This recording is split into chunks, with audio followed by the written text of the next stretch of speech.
Chapter 209. He looked down and was about to speak, but the man on the sofa just smiled, then stood up and whispered to the extremely burly man behind him, "You can go now." The man lowered his head slightly, the dim light reflected on his bald head, making the lounge seem a little brighter. At this moment, Sulu saw the face of the mysterious man clearly.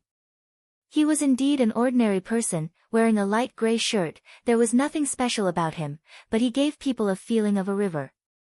Although the words, "You can go now," were said very softly, it fell into the ears of the people in the lounge. Sulu was slightly surprised, he didn't understand where the other party was going. Judging from his tone, he didn't mean to rest in the compartment. But at this time, the train was moving at a speed of 800 kilometers per hour, where could he go? Even the slightly bowed bald man didn't seem to expect that the man would say to go now, but he was slightly startled, nodded, and walked to the aisle next to the lounge, turned the wrench, and put his hand on the emergency brake device. The emergency brake device of the high-speed train was strictly prohibited from being pulled at will. There were obvious warning words on it, and there was a conspicuous red sign painted on it, but the tattooed bald man just turned it on naturally. He didn't care about the warning at all. Sulu immediately understood what these two people were going to do. For a moment, he didn't know how many absurd feelings surged in his heart. He stared in disbelief at that place. That steady and strong hand pulled with all its might. Only to hear the rapid alarm sound, the harsh sound of the emergency brake penetrated the thick glass, piercing everyone's ears. The high-speed dense magnetic track carriage instantly slowed down. A huge braking force was transmitted from the carriage to everyone's body. Nan Xiangmei, who was standing with a confused face, didn't know what happened until now. She was hit by the braking force. For a moment, she lost her balance and fell forward. Su Li's pupils shrank. He stared at the two arrogant men who didn't care about all the rules in the world, but he didn't stop them. He just tightly held both sides of the sofa to stabilize himself. At this time, he felt a fragrance in his arms. He subconsciously reached out to support Nan Xiangmei's body, his hand on the girl's waist, but he still couldn't stop Nan Xiangmei from falling into his arms, warm and tender. The ear-piercing braking sound finally stopped. The train was like a wounded serpent. After a long time, horrified shouts, loud curses and low cries came from the other carriages. There were only 3 rooms in the luxurious room, so it wasn't as noisy as the other rooms. However, the expressions on their faces were a little ugly. Nan Xiangmei finally woke up from her panic. She supported herself on Su Li's shoulder and stood up. She hurriedly bowed her head and thanked him. Then, she lowered her head and walked towards the room. At the door of the room, she found that Miao Miao was waking up with sleepy eyes. No matter how deeply asleep a person was, they would still be affected by the sudden braking force. He woke up with a start.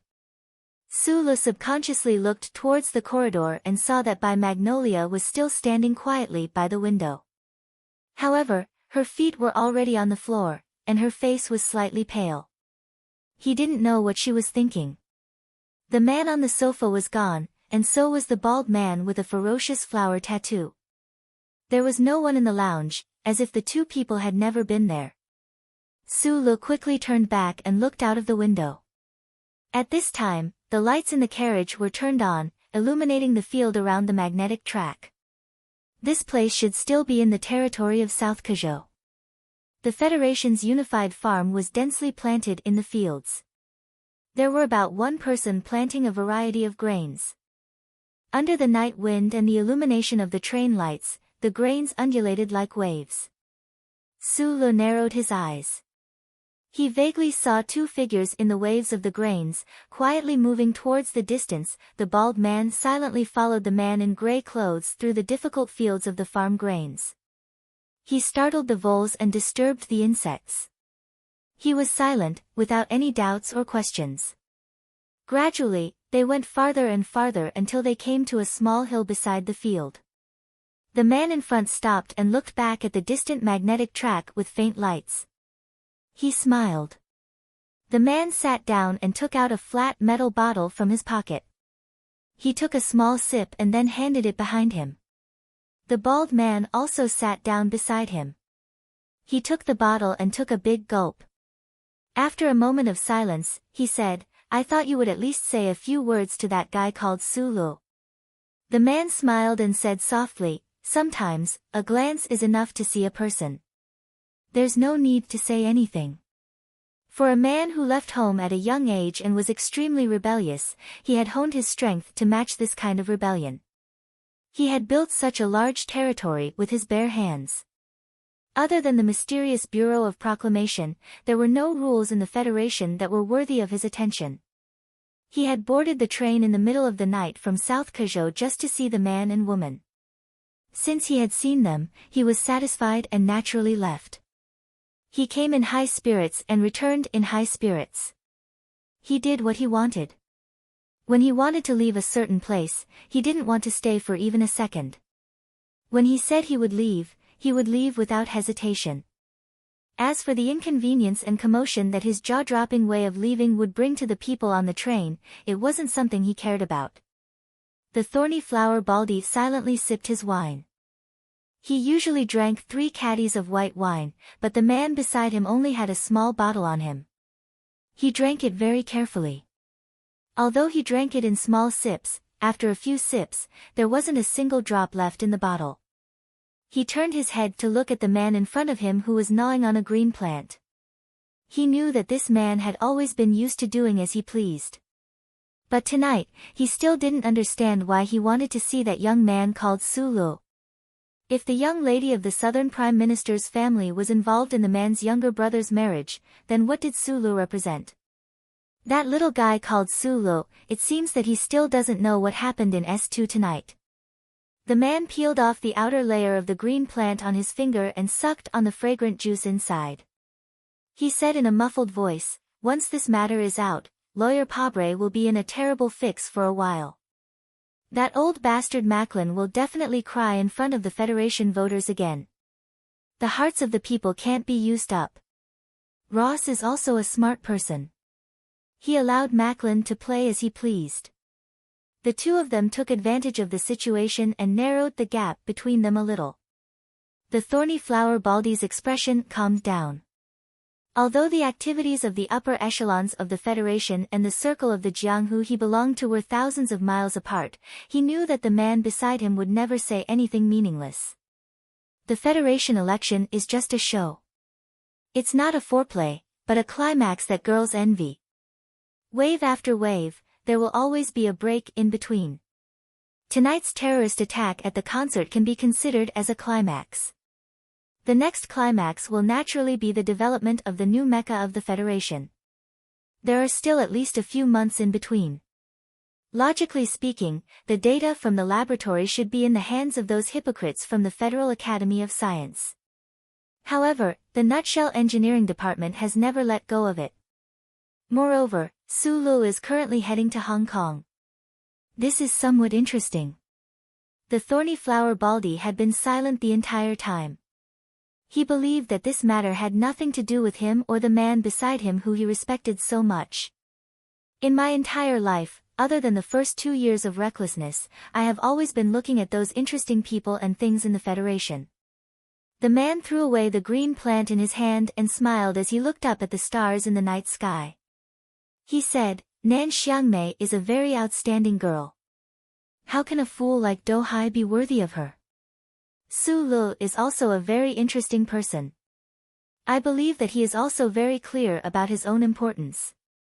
The problem is that he doesn't show it.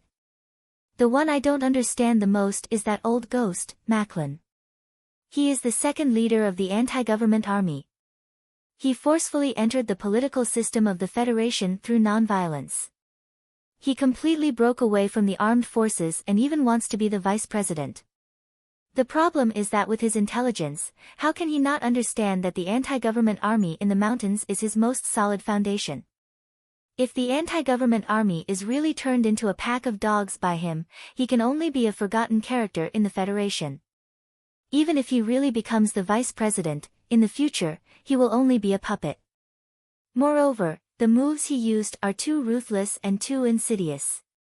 They are completely pushing the Federation down the path of chaos. What good does this do for him? If he is from the Empire, it would be easy to understand. The problem is that this old man is definitely not from the empire. He is also an extremely strong fanatic. He smiled slightly and took back the bottle from the Baldi's hand. He found that it was already empty, so he couldn't help but shake his head. He took out a pack of cigarettes from his arms and gave one to the Baldi and lit one for himself. It was the pack of 37 brand cigarettes that he took out in the carriage. The Baldi squatted beside him and took a deep breath of the cigarette. He narrowed his eyes and looked at the man's side profile. Many people in the Federation were proud of his evaluation, but only he knew that the man beside him was truly famous for his unique vision. That pair of eyes that were praised by people for being able to appreciate beauty in the universe, even the family that the man betrayed still needed his judgment from time to time. This was a rare opportunity, so the Baldi asked in a deep voice, "What do you think of the people involved in this matter?" Li Xiu Zhu is only a bag of skin. When the man evaluated the young people of the 7 great families in the Federation, he actually had a sense of superiority. He said lightly, "On the contrary, the Li family's old 7 is much more outstanding than him. Those old men of the Li family are also blind. Make money, make money. It's good to have money. What good does it do to get involved in this matter? However, that brat Li Xiaotong isn't really smart. If he didn't want to get involved, then he shouldn't be so close to Sulu." The topic turned back to Sulu. Tonight, he boarded the car to look at people. This man was mainly looking at Sulu. He was very curious about the young man who could fight madmanly to a draw in his own shop. Other people in the Federation might not care about the fighting ability of these people, but this man was very clear about the terror of the Lees of Philadelphia. As for people like Minister Zhou's Thai family, he didn't want to pay attention to them. In fact, he didn't even care about the presidential election. He had already left that circle and had never thought about going back. He was disdainful to go out. In life, he wanted to be happy and do as he pleased. Therefore, he always only cared about the men or women he was interested in. "What do you think of that young man?" The bald man was silent for a long time before he said, "Looking at his behavior a while ago, he does have some of my subordinates' fierceness. But looking at him today, he seems a little lifeless. This kind of temperament is either hiding a ball of fire in his chest, waiting to explode, or he is really an ignorant stone, waiting to be washed away by the water until it becomes round and boring." The man smiled. He had always admired his subordinate's insight. After a moment of silence, he sighed and said, "Money can't buy youth. Now, I have always wanted to find the freedom I had when I broke the door, but after all, I am not that age anymore. This brat is so young and capable, but he is so restrained. It's really a pity.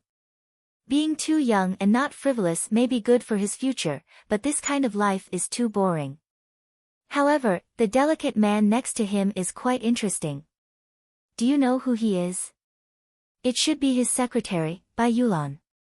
Since they wanted to find out what train Su Lu was on, the bald man naturally did some work. He said with a smile, "Under the feminine appearance, there is a poisonous snake hiding. He can be considered a character. There are many hidden dragons and crouching tigers in the Federation, not to mention in a gloomy place like Whitewater.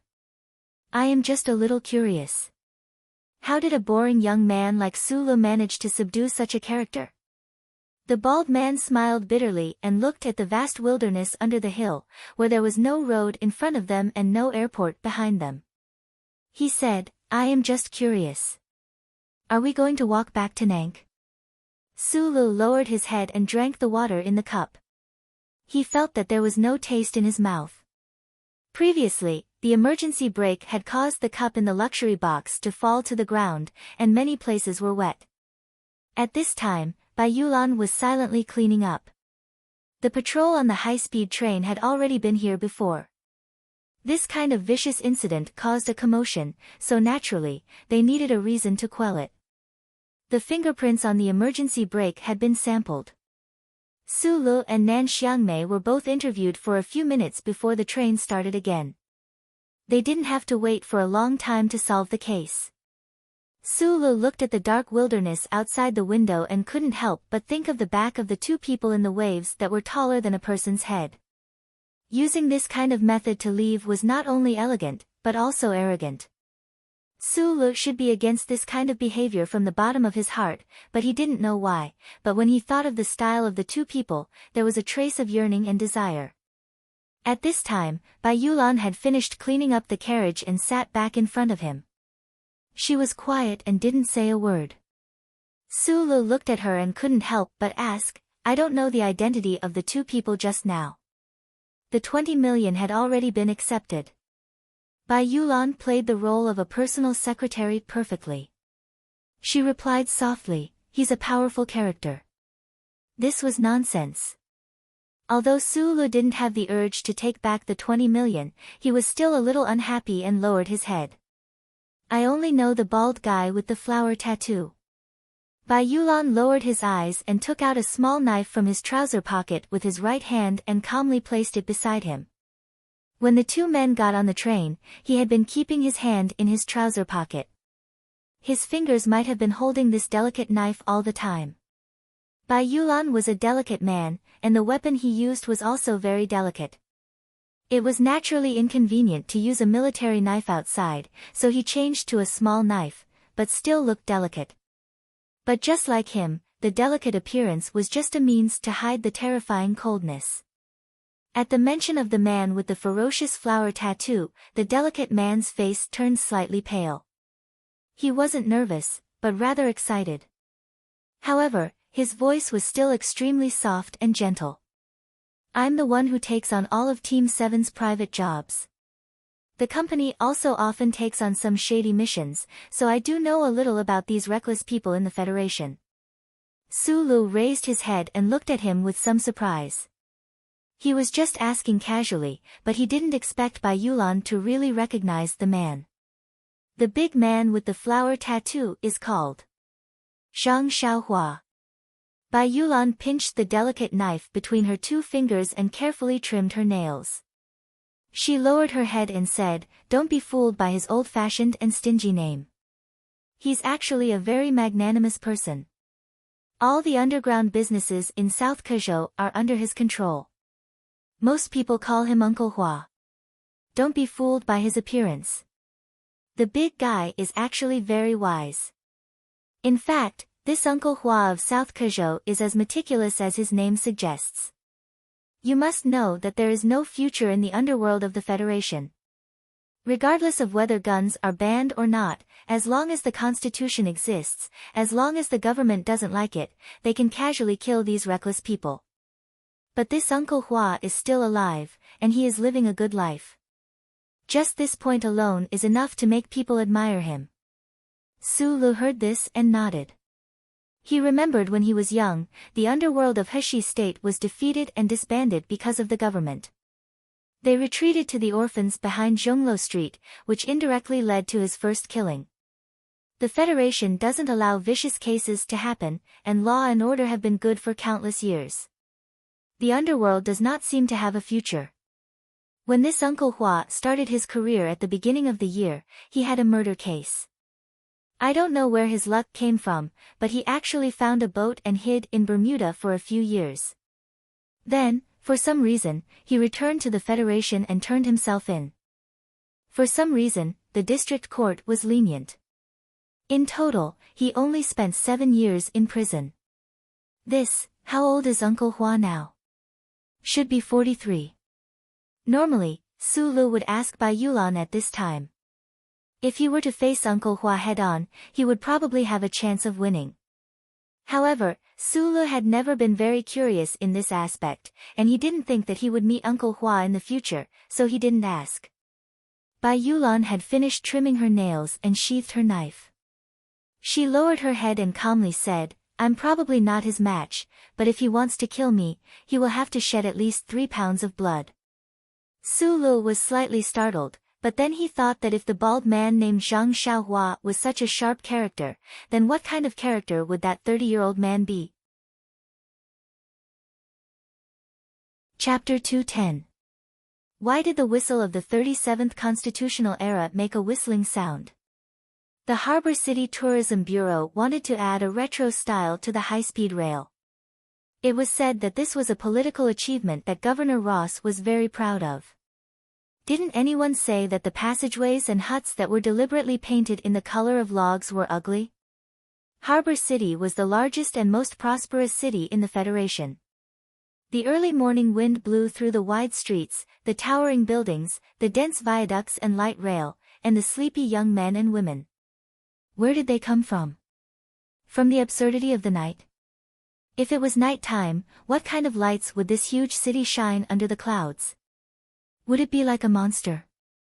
At this time, the cement and glass intertwined, which already gave people pressure. If it was dark at night, would it make people want to vomit? Desire?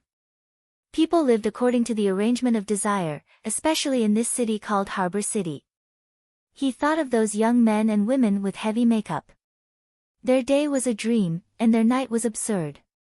Why could the air of this city faintly smell the disgusting smell of bodily fluids?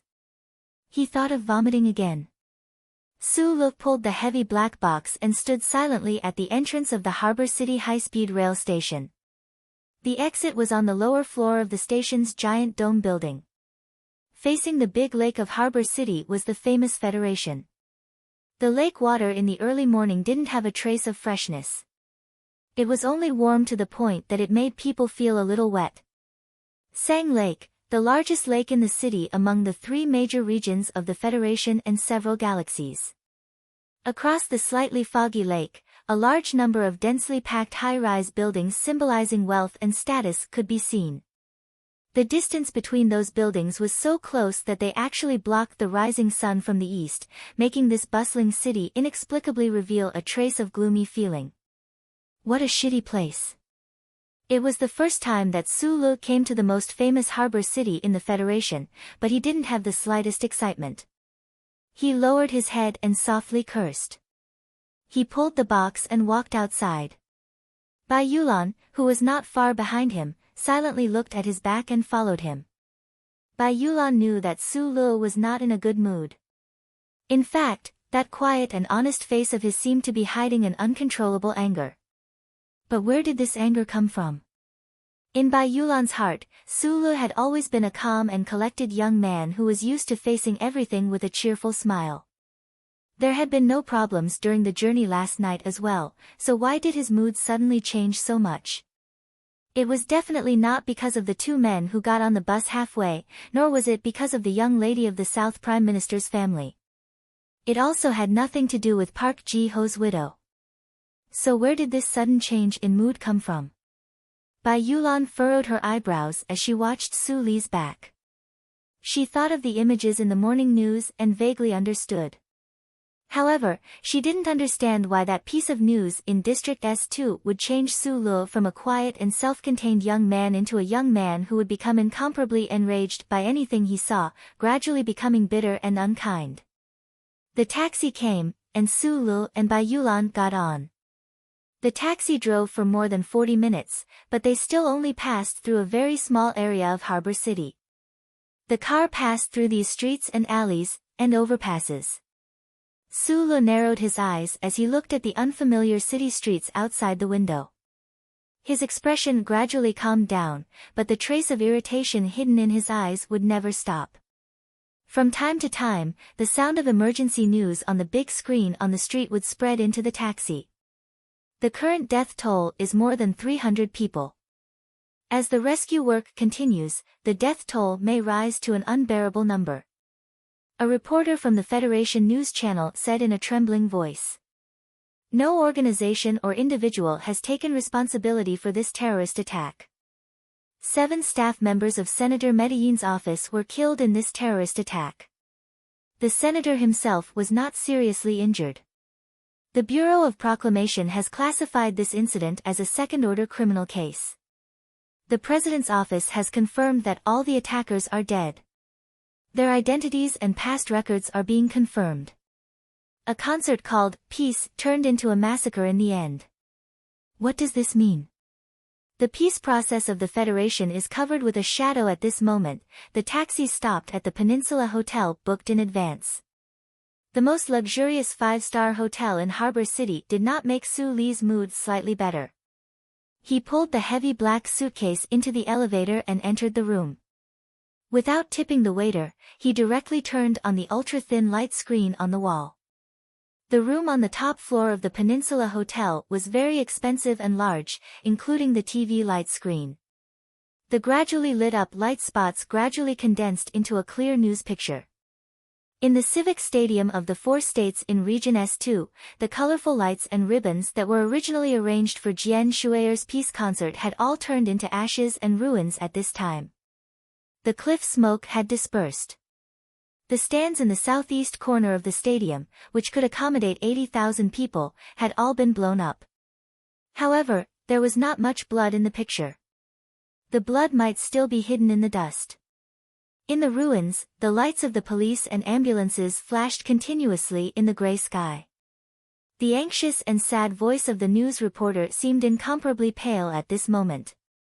Last night, at the invitation of the government of the 4 states and Senator Medellin, Jian Shui'er held a concert called Peace in Region S2. This concert was not to promote the presidential election of Governor Ross and Senator Medellin, but to repair the emotional scars between the ordinary citizens of the Federation and the people of the 4 states as much as possible. However, a sudden suicide terrorist attack made this scar seem deeper and more bloody. The tragic scenes in the news picture, the moaning of the injured in the ambulances and the hospital, the cold and gradually rising number of casualties, were like cold question marks, asking everyone in the Federation. Su Li sat up straight on the sofa with his hands on his knees. He silently and attentively watched the scenes in the news. He had not heard the name Jian Shui'er for several days. Recently, the TV series on Channel 23 of the Federation had changed to 1 episode a week.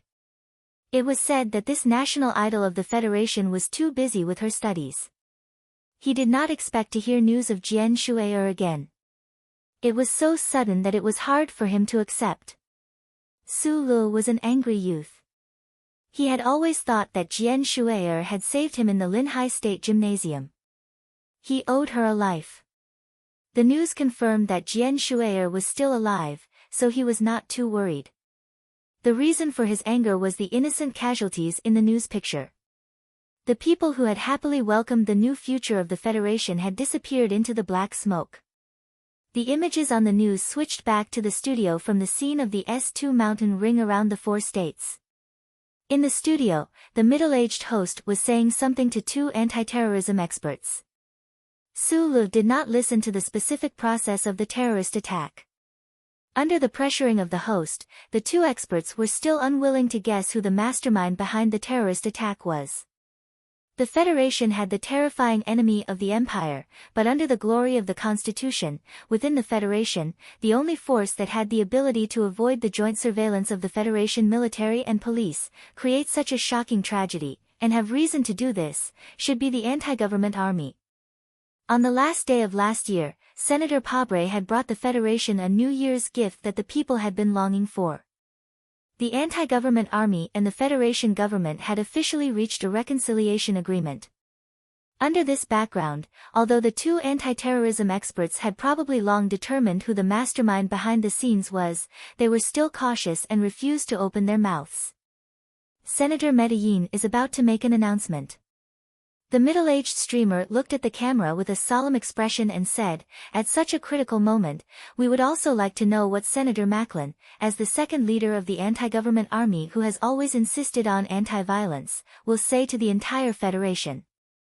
The news footage switched from the studio back to the scene of District S2. Surrounded by countless reporters and cameras, Senator Macklin, who was wearing a black suit, slowly walked onto the news platform. This legendary politician was affected by the terrorist attack last night and also suffered some minor injuries. However, on his old and wise face, there was only determination and calmness. In the face of the reporters and the cameras, the old and calm Senator Macklin did not immediately begin to read his announcement. Instead, he slowly looked around. The noise around him gradually subsided. Senator Medellin said with a firm and powerful voice, "This is the most critical moment for the Federation, and also the most dangerous moment. Some people are not willing to give up their position and power, so they use violence to warn us. Some people are not willing to see peace, so they use death to warn us. Some people. Senator Medellin's old voice paused for a moment, and with a hint of sadness, he said, were my friends, but after last night, they will be my enemies. Senator Medellin looked at the crowd in front of the Parliament building quietly and slowly raised his right hand. Some people want to use violence and death to warn us, infuriate us, and destroy the current peace situation of the Federation, but his voice became heavier, and he said word by word, if we also use violence and death to respond to them, then what is the difference between us and them? I have 7 friends that I spend time with every day, and they died in this shameless assassination. I also know that 300 people, or even more, died with them. Senator Medellin's eyes were a little wet, and his old voice sounded very moving in the cold wind of the Parliament building. In order to kill me, this old man, so many innocent people have died. I feel endless sadness and guilt. Then, his old body bent down and bowed at a 90-degree angle. After a long time, the flashes around him sounded. Sulu quietly watched Senator Medellin's speech on the news. Then, he lowered his head, crossed his legs, and buried his head between his knees. He said in a low voice, "Fuck you." Chapter 211. After Bai Yulan gave the waiter a tip, she quietly stood behind the sofa with her hands tucked into her pants. She leaned against the wall with a floral pattern and calmly and indifferently looked at Su Li's back. He had already confirmed that Su Li's anger hidden behind his silence was directed at the terrorist attack last night. But what did the incident in District S2 have to do with this young technical director? Why was he so sensitive and angry? What do you think of this? Su Lu, who was sitting on the sofa, suddenly asked without turning around. Bai Yulan's eyelids drooped slightly as she looked at the tip of her shiny leather shoes. After a moment of silence, she said, the anti-government forces have already issued an announcement condemning this terrorist attack.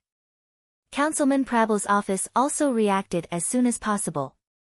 Unless the Bureau of Proclamation can trace the dead back to the anti-government army, they will definitely not admit to it. I don't think this was the decision of the anti-government army committee. It should be the work of some young hardliners.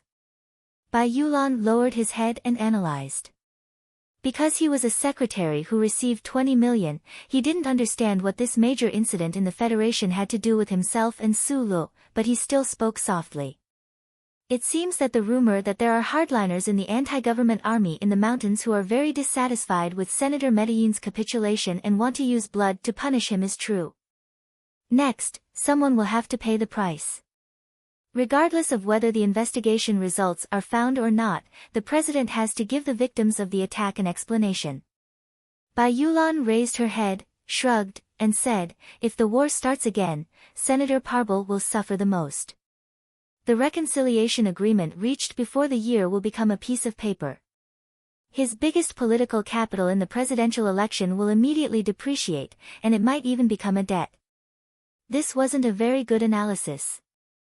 Magnolia's delicate appearance hid a fierce fighting ability, but he was not a strategic analyst after all. The experts on the TV news who were bolder because of Senator Macklin's speech also began to analyze the impact of the attack on the concert on the peace process of the entire Federation, as well as the impact of the presidential election that was going to be held in full swing this fall. Su Lu lifted his head from between his knees and looked at the news expressionlessly. He knew that there was nothing wrong with Magnolia's analysis.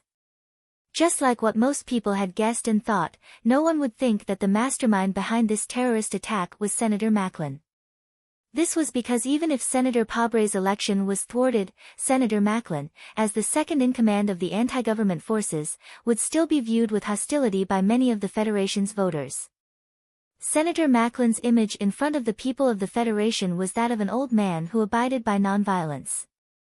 He had no reason or ability to create such a terrorist attack. None of the citizens of the Federation would doubt the old man, especially after the tearful scene just now. The people who had calmed down even faintly hoped that the peace process of the Federation would not end because of this terrorist attack.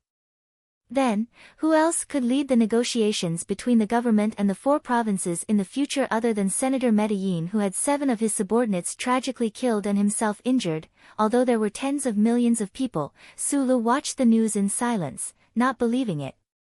He didn't have any evidence, and he didn't even have the logic to make an inference. He just relied on his intuition and his twisted personality to attribute the responsibility of the attack on the concert in the 4 provinces to Macklin. This was an unreasonable way of thinking. The delicate secretary behind him wouldn't think this way, and the officials wouldn't think this way either. However, Sulu was someone who had experienced the assassination at the Linhai State Gymnasium. His poor woman, his fugitive brother, told him with bloody facts that Macklin was the most insidious, cunning, and vicious mastermind in the Federation, a mastermind who had deceived everyone in the world. Just like the conversation with Inspector Xiao outside the district procurator's office, Sulu only believed in his own principles now. He believed that Macklin was evil, and this old man who was deeply respected by the people was evil. On the news, Senator Macklin's speech had ended, and the reporters were applauding sincerely. Sulu felt unusually depressed and gloomy. He turned off the TV, walked into the bathroom, and took a cold shower. Under the cold water, he lowered his head and cursed softly. The water was as cold as snowflakes floating down in June. The terrorist attack on the concert last night was indeed shocking, but the citizens of the Federation who saw those images couldn't help but feel sad and angry. However, it was an incident that happened in the 4 provinces of S2. The people living in S1 might feel sad because of it, but this emotion shouldn't last long. After a while, they might even forget. The most prosperous city in the Federation, Harbor City, was a giant cold forest addicted to wealth and technology. It was good at forgetting and good at continuing its life after sighing. Pier 17 was not a pier, but Harbor City's most high-end leisure area. All kinds of bars and restaurants were quietly hidden within the complex streets and alleys. The news that was repeatedly playing on the news was no longer able to attract the attention of the diners. Only Sulu was still looking at the holographic screen above his head with narrowed eyes. He was eating with Bai Yulan. Opposite them were 2 men. One was Zhou Yu, and the other was a slightly plump, somewhat dignified middle-aged man.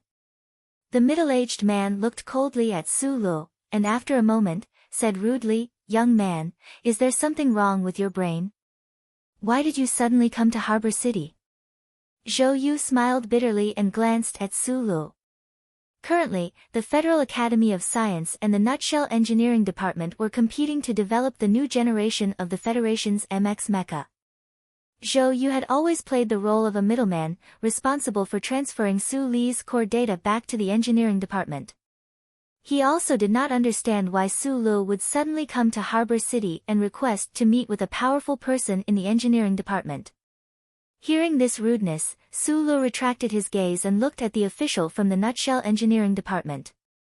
He lowered his head and said, "It's clearly stated in the agreement that I can follow the progress of the mecha research at any time." The middle-aged man was a senior manager of the Nutshell Engineering Department. Not within the company, even within the Federation, he could be considered an extremely respected figure. He looked at Sulu and could not help but laugh mockingly. What a naive child. Then, the man said coldly, "But it's good that you're here. According to the information we received, the Academy of Science has a bit more core data model than us. How do you explain that? Also, when are you going to give me the function formula? Since you're here today, you should settle this matter first." This kind of condescending tone was only natural in the eyes of this person. The young man sitting opposite him was only a level 3 technical supervisor. If he had not been so lucky as to follow Professor Shen, how could such a small fry be involved in the Federation's revolutionary new mecha research? As for the cooperation agreement, this senior manager did not believe it at all. In his opinion, a small fry like Su Lu did not have the qualifications to talk to the Tai family, or to be more precise, talk to him about any kind of deal. Su Lu quietly looked at this slightly plump senior manager. Suddenly, he turned his head and said to Zhou Yu, "He doesn't know who I am." Zhou Yu lowered his head and gave a bitter laugh. The senior manager who had come to meet Su Lu today had the surname Hao. He held an extremely important position in the engineering department. Manager Hao, who knew the inside story, obviously knew that this young man had played an important role in this matter. However, he felt that in front of him, in the Tai family, in the Shell Motor Corporation engineering department, this young man should have the self-awareness to hand over everything and not try to bargain. To be more precise, Manager Hao felt that Su Lu should be hugging his leg and begging him to use the data. Su Lu lowered his head and said, "I want a mecha." The senior manager seemed to have heard something unbelievable. The corners of his lips curled up slightly, revealing a mocking smile. He maintained his silence and could not be bothered with Su Lu. He gently stirred his coffee cup. Su Lu waited for a while, then dialed a number. He said to the person on the other end of the line, "I'm currently talking to a manager with the surname Hao. It's not a very pleasant conversation. Your request is a bit too high. I might not be able to satisfy you. I'm not in a good mood today," Su Lu said softly into the phone. "If we can't reach an agreement, then forget it." He hung up the phone, stood up, and prepared to leave. Zhou Yu had gradually gotten a better understanding of Su Li's personality after interacting with him for the past few days. He knew that this young squatter had a different temperament from everyone in the Federation. What nutshell mobility company? What Tai family? What Tai family? What nutshell mobility company? What Tai family? Perhaps they could make him feel some fear, but if he was truly pushed to the edge, he would really do anything. Manager Hao stared in disbelief at Su Lu, who was preparing to leave. He had not expected this young man's reaction to be so big. He stared coldly at Su Lu, lowered his head, and said calmly, "Don't forget Professor Shin's name. In the entire Federation, under the pressure of Dean Lin, the only ones who can continue to help you are us." Su Lu had originally planned to pretend that he did not hear this person speak, but when he heard his teacher's name, he stopped his thoughts of turning and leaving. He stared at Manager Hao's plump face like he was staring at a flower that was about to bloom. Manager Hao smiled and said, "Calm down a little, young man. There's no good in being too easily angered." Right at this moment, the phone in Su Li's hand rang. After the call was connected, the voice on the other end was silent for a moment before saying, "I will get someone to prepare a mecha, but at most, it will be an M50 or less." Su Lu stared at Manager Hao's face and said into the phone, "Sure, but I don't want to talk to this piece of trash surnamed Hao. If Zhou Yu's position on your side is not high enough, you can get someone else to come." When Manager Hao heard the word "piece of trash," he abruptly raised his head, slammed the table angrily, and stood up. He extended a finger to point at Su Li's nose and scolded, "You little." He only had time to say the word little. Su Lu was an easily angered young man, but he had always been very angry today.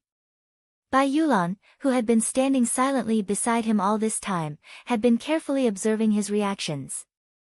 She knew that if this fellow vented his anger, it would be a very scary thing.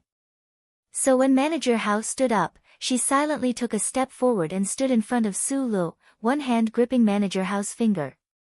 With a crisp crack, the finger broke. Chapter 212. Why was it so brittle? Buried in the snow, frozen in the ice, dried in the wind, like a carrot with a beautiful heart. With a snap, it broke without a trace. Even the sound was crisp. Bai Yulan lowered her head and twisted her finger.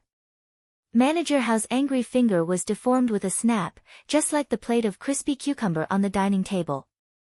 His chubby face immediately paled. The sharp pain from his bent fingers reached Supervisor Hao's brain. He did not have time to consider why the two young people sitting in front of him would be so reckless, so daring, and so vicious. He only had time to open his mouth like a child and reveal his smoke-stained teeth. He was prepared to turn the pain into a scream of pain. Bai Yulan kept her head down and stood gently beside Su Lu. Her left hand had already picked up a piece of bread from the table and brought it to Manager Hao's mouth at some point. She coldly stuffed it in, turning the scream he hadn't yet let out into a muffled grunt. Manager Hao's mouth was stuffed with bread. Beads of sweat flowed down his face. His pupils constricted and his body collapsed. He held his hand in pain and leaned on the sofa, his body curling up in pain. Zhou Yu abruptly stood up and stared at the delicate man in disbelief. He didn't know the identity of the delicate man besides Su Lu, but he really didn't expect that the other party would be so ruthless just because of a small disagreement. Bai Yulan didn't even look at Zhou Yu. She kept her head down and took a step back. She retreated behind Su Lu, as if nothing had happened. She was ladylike and calm. Su Li's contact with the Nutshell Engineering Department was, of course, very careful in order to hide it from the eyes of many people in the Federation. The two parties arranged to meet in the depths of an inconspicuous restaurant at Pier 17. The previous scene didn't alarm the other diners. He held the phone in his right hand and looked at the chubby manager on the sofa. He then raised his head to look at Zhou Yu and shook his head. Zhou Yu's brows furrowed as he looked at Bai Magnolia. He wondered where Su Lu had found such a person. She looked like a girl, but when she fought, she was so direct and ruthless. I'll send Supervisor Hao to the hospital. Zhou Yu looked at Su Lu and sighed. I don't know what's wrong with you today. Why is your temper so bad? Su Lu did not expect Secretary Bai to publish the book before him. Furthermore, she broke the other party's finger. If it was in the past, he would definitely not agree with this. However, for some reason, he was only startled today and did not express any opinion. He nodded at Zhou Yu and walked out of the restaurant with the white magnolia. He spoke into the phone, Manager Hao needs to go to the hospital and can't talk to me. You should choose someone else to talk to me. My request is still the same. Zhou Yu helped Supervisor Hao stand up. He smiled bitterly and wanted to say a few words of comfort, but he didn't know what to say. By this time, Supervisor Hao had adapted to the pain of his broken finger. His face was pale as he spat out the bread in his mouth with his tongue. He was battered and exhausted, but he bitterly cursed, I'm going to kill him. I'm going to kill him. Zhou Yu was silent for a few seconds before reminding him, Su Lu has been speaking directly with Secretary Shen. The previous call should have been made to Great Secretary Shen. This sentence did not reveal much information, but it was very important. When Supervisor Hao heard the words, Great Secretary Shen, he suddenly froze in place. He was silent for a long time, as though he had forgotten about his broken finger. He looked at the restaurant's exit with resentment. He knew that he had misunderstood the true meaning of today's meeting. He had completely misjudged the background of the third-level technical supervisor. However, how could he accept that the other party was so vicious? However, if the other party was someone who could directly negotiate with Great Secretary Shen, even if he was unwilling, he probably could not find a way to get revenge. Zhou Yu was also silently looking at the restaurant's exit. At the exit, Su Lu had already hung up the phone. He silently walked toward the sunny streets of Harbor City. Behind him, the vicious and delicate man was silently following him, pulling a black leather suitcase. In his impression, Su Lu had always been a quiet, calm, amiable, and trustworthy young man. He had never been so intense and gloomy as he was today. What could have caused such a big change in his state of mind? Su Lu was in front, and Bai Yulan was behind him. Two young men and a heavy black suitcase walked in the Federation's most prosperous city. They were like two fellows carrying a huge treasure walking beside the salivating mouth of a giant shadow beast. Perhaps it was the terrorist attack at last night's concert, or perhaps it was the touching scene of the senator's speech on the news, which made Su Li's mood extremely bad. Otherwise, he would not have acted so tough in the restaurant earlier. In fact, since he was young, he had always been a very easygoing person. On the surface, his personality was very gentle. Or perhaps it was the two insufferably arrogant men's backs when the high-speed train came to an emergency stop last night. That arrogant back view that treated all the rules of the world as trash had touched some corner of his heart. Sulu did not know that the most flashy and arrogant leader of the 7 big families in the Federation had once given him a complex evaluation that he was too young and not frivolous. In fact, he was still a young man in his 20s. How could his temperament not be filled with the scent of youthful hormones? However, in the past, due to objective or subjective reasons, Su Li's frivolous temperament was hidden extremely well. It was transformed into an external display of stubbornness. Now, this temperament was gradually revealed due to his anger. Unfortunately, before he could show anything, the usually silent Bai Yulan made a move first. Sulu looked back at Bai Yulan, smiled, and said, "Let's go for a drink." Not far in front of the two of them, there was a tavern emitting the smell of oak. Zhang Xiaohua, the big boss of Nank, could easily find out that Sulu had left the capital special district and was heading to the port city. He could find out which train he had taken and which carriage he had taken. He did not know if the Federal Academy of Science and the Li family had relaxed their surveillance of him, but Sulu was a very careful person. Looking at the 30-year-old amber wine gently swirling in his glass, Sulu thought of the ancient song called 27 Days of Wine. Naturally, he thought of Child Sher, who loved to sing this song with tears streaming down his face. He raised his glass to the same level as his eyebrows and stared blankly at the wine in his glass. Through the wine, he noticed the 2 drinkers in the dark corner of the tavern entrance. The 2 drinkers looked very normal, but Sulu felt that there was something wrong. If they were spies like Shi Qinghai, who had received a systematic and cruel education, they would definitely be able to find loopholes in the many details surrounding these 2 drinkers. However, Sulu did not have this ability. He only had a natural sense for danger, and after escaping from the Donglin district, he was always cautious at every moment. He did not know if they were government agents or peripheral military personnel from the engineering department. If they were professionals sent by the Li family, then this matter was somewhat troublesome. Sulu stared blankly at the wine in his glass. This trip to the port city was originally just to see if Secretary Shen was sincere in fulfilling the agreement. At the same time, he also thought about the development of the new generation of MX Mecha. He wanted to see the progress of the engineering department and see if he needed to take the risk to provide those solutions. He brought Secretary Bai here because Secretary Bai had personally operated this new type of mecha before. If he could have a private space to face the new type of mecha, then Secretary Bai would be equivalent to his test pilot. The Li family and the Academy of Science would probably not believe that he had the core data. Since Secretary Shen trusted the engineering department, then the Tai family must have a great influence on the upper management of the Nutshell engineering department. There would not be a problem of secrets being leaked. However, if the eldest young master of the Li family knew that he had come to the port city, would he think more? At the very least, he could not let the other party see that he was in contact with the Nutshell engineering department. Sulu put down his wine glass. Just as he was about to stand up, he realized that Bai Magnolia, who had been silently drinking orange juice on his left, had once again stood up before him.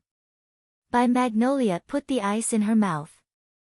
Without saying anything, she walked towards the back of the pub. The 2 people in the shadows at the entrance had already planned for this situation. One of them pretended to be drunk and followed her to the back of the pub. No matter how prosperous the city, no matter how modern the era was, the back of the pub was always quiet, messy, and dirty. There were rats in the trash bins, pee stains under the paint peeling off the walls, and traces of vomiting last night. Bai Magnolia did not smoke and did not drink today. Naturally, she would not vomit in the back alley. She just closed her eyes, unzipped her pants, and happily peed. The pub patron also came to the back alley and started to pee. He did not need to follow them, but he was worried that the 2 targets would split up. Therefore, to be careful, he did not want to let the target out of his sight. There are so many people drinking at noon in the port city. Bai Magnolia trembled and silently walked towards the pub patron. She said softly, "You did not pee. It's none of your fucking business." The pub patron realized that there was something wrong, but he still acted very calmly and fiercely. With a puff, the pub patron realized that the handsome man beside him had opened his mouth and spat something sharp towards his face. As a professional, he certainly knew that it was not saliva. Naturally, he associated it with some insidious hidden weapons in the rumors and quickly retreated. His retreat was not as fast as by Magnolia's advance. The pub patron groaned and touched his waist with his right hand, while the two fingers of his left hand fiercely pierced into by Magnolia's expressionless eyes. However, he lost his balance at this time because by Magnolia had lowered his head and stepped forward, coincidentally stepping on his shoelaces. With the two fingers in the air, by Magnolia's left hand turned into a knife and smoothly chopped towards the pub patron's neck. There was no wind, but it was extremely cold. The pub patron did not have time to take out his gun. He blocked it with his arm and quickly stepped back with his left foot, stepping on the wet ground of the back alley to keep his balance. However, he immediately felt that the other side of his neck was cold. By Magnolia loosened his right hand. He did not know when there was a delicate knife in his right hand. At this time, the delicate knife had been quietly inserted into the pub patron's neck, like a branch inserted into the soil. He then loosened the shoelaces of his right foot and reached out to grab the pub patron's tie, not letting the still twitching body fall down. By Magnolia opened the garbage bin, stuffed the pub patron into it and carefully pulled out the knife. Almost at the same time, he quickly closed the lid of the garbage bin. Through the metal lid, the sound of rain spraying faintly sounded in the garbage bin. By Magnolia wiped the knife clean and walked into the pub with a calm face. Chapter 213. The glass of amber liquor was still on the black and white stone table. The wine was fermented and distilled, mixed with years of time in the cellar. It gradually permeated into people's noses. Although it was not as clear as the diluted essence sprayed from the oak barrel outside the pub, it was very infectious as if it had a life of its own. Harbor City was a city that was greedy for enjoyment. These days were the Federation's summer holidays. Therefore, although it was still noon, there were already several tables of guests in the dark pub. Su Lu, who was sitting at the bar, was not conspicuous. He stared at the liquor in the glass in a daze, thinking about the changes in his mood from last night to today. He was silent for a while. Bai Yulan came back alone and sat beside him. She silently began to sip the orange juice that was about to reach the bottom. The ice cubes under the fancy straw rolled in the orange juice, looking very cute. The drinker did not come back. Su Lu guessed what had happened. He did not expect that Secretary Bai would take the initiative to work for him. He thought of the tea in the luxurious room and the work of making the bed. He was a little confused for a moment. 20 million was indeed a lot of money, but it was not a loss to buy such a handsome man who was almost omnipotent to work for him. For a moment, he forgot that Li Xiaotong had invested 30 million yuan in him, which was already a very bold and very risky investment. However, he had casually given 20 million yuan to buy Magnolia, which made the hidden meaning behind it even more obvious. Su Lu glanced at Bai Magnolia. Bai Magnolia lowered her voice and said slowly, "I don't do anything illegal." That person fainted. Su Lu smiled bitterly. It wasn't because of Bai Yulan's decision, but because someone was keeping an eye on him. It meant that the person who planned everything out didn't forget about him just because of Secretary Shin's phone call and the data transfer. This was a very troublesome thing. Even if he could quietly enter the Nutshell Engineering Department later, this matter could not be hidden from many people in the Federation. The straw made a cute gurgling sound. Bai Magnolia smiled and asked the bartender for another glass. Su Lu looked at the silent phone beside the glass. The conditions he had proposed to the Tai family were indeed a little too much in the eyes of the average person, and could even be called wishful thinking. However, since he had already decided to help the engineering department develop the MX mecha as quickly as possible, he had to get some benefits he urgently needed. He was waiting for Secretary Shin's final decision. A Federation military mecha was something he needed, and before tonight, he had to enter the heavily guarded engineering department. The waiting process was a little boring. Sulu tilted his head and looked at By Magnolia's delicate features with great interest. He suddenly said, I remember you said that you like to enjoy life, and that you have a few bottles of Wenjun No. 3 at home. Wenjun brandy was one of the most famous spirits in the Federation. It was produced in Region S3's Ganzhou Hill district, named after the scientist in the 5-man team who liked to drink. The brand was authorized and protected by the HTD Bureau of the Federation. Among them, the No. 3 bottles were all treasures that had been in the cellar for more than 30 years. They had a soft taste, a rich aroma, and were surprisingly expensive. Brandy, I like to drink apple-flavored. By Magnolia narrowed her eyes and looked at the glass of orange juice in her hand. She said, the real best is still the compound wheat wine from the Han estate. It's cleaner. Sulu thought that if Shi Qinghai was here, he would have a lot in common with this delicate man. Speaking of which, Shi Qinghai had a pair of peach blossom eyes and handsome features, but he was very masculine. Secretary Bai's features, on the other hand, didn't have any seductive features. They were just quiet and gentle, and truly feminine. Why don't you have a drink? Sulu raised the glass in his hand and suggested, it tastes good. It's real wine. I never drink during work hours, replied By Magnolia softly. Bai Yulan replied softly. She lowered her eyes slightly and glanced over from the corner of her eyes. She noticed that the drinker at the entrance of the pub seemed to have noticed something strange. The speed at which he turned the square cup in his hand was faster than before. Small details revealed a person's true emotions. The speed at which one spun the glass often represented the degree of anxiety in one's heart. How much longer do we have to wait? Asked By Magnolia softly. Sulu looked at the silent phone on the table. After a moment of silence, he shook his head. If Secretary Shin didn't call again, things would take a different direction. By Magnolia glanced at the side of his face. Looking at this young technical director's ordinary face, she didn't say anything else. In the private meeting in the restaurant earlier, the information revealed in those few words had already allowed By Magnolia to understand many things. Even though Sulu still hadn't told her clearly, she knew, this 20 million Federation dollars was really not easy to earn. This matter seemed to involve the development of the new generation of the Federation mecha, the MX mecha. As the former combat director of Whitewater Company's Team 7, By Magnolia had personally participated in the secret experiment conducted in the Bermuda Triangle Star region last autumn. Of course, she knew what this meant. By Magnolia glanced at Su Li's side profile again. She thought to herself that this time, she had really played it big. All the private jobs she had taken on in her life added up together weren't this big. However, this delicate man had always been an extremely professional person.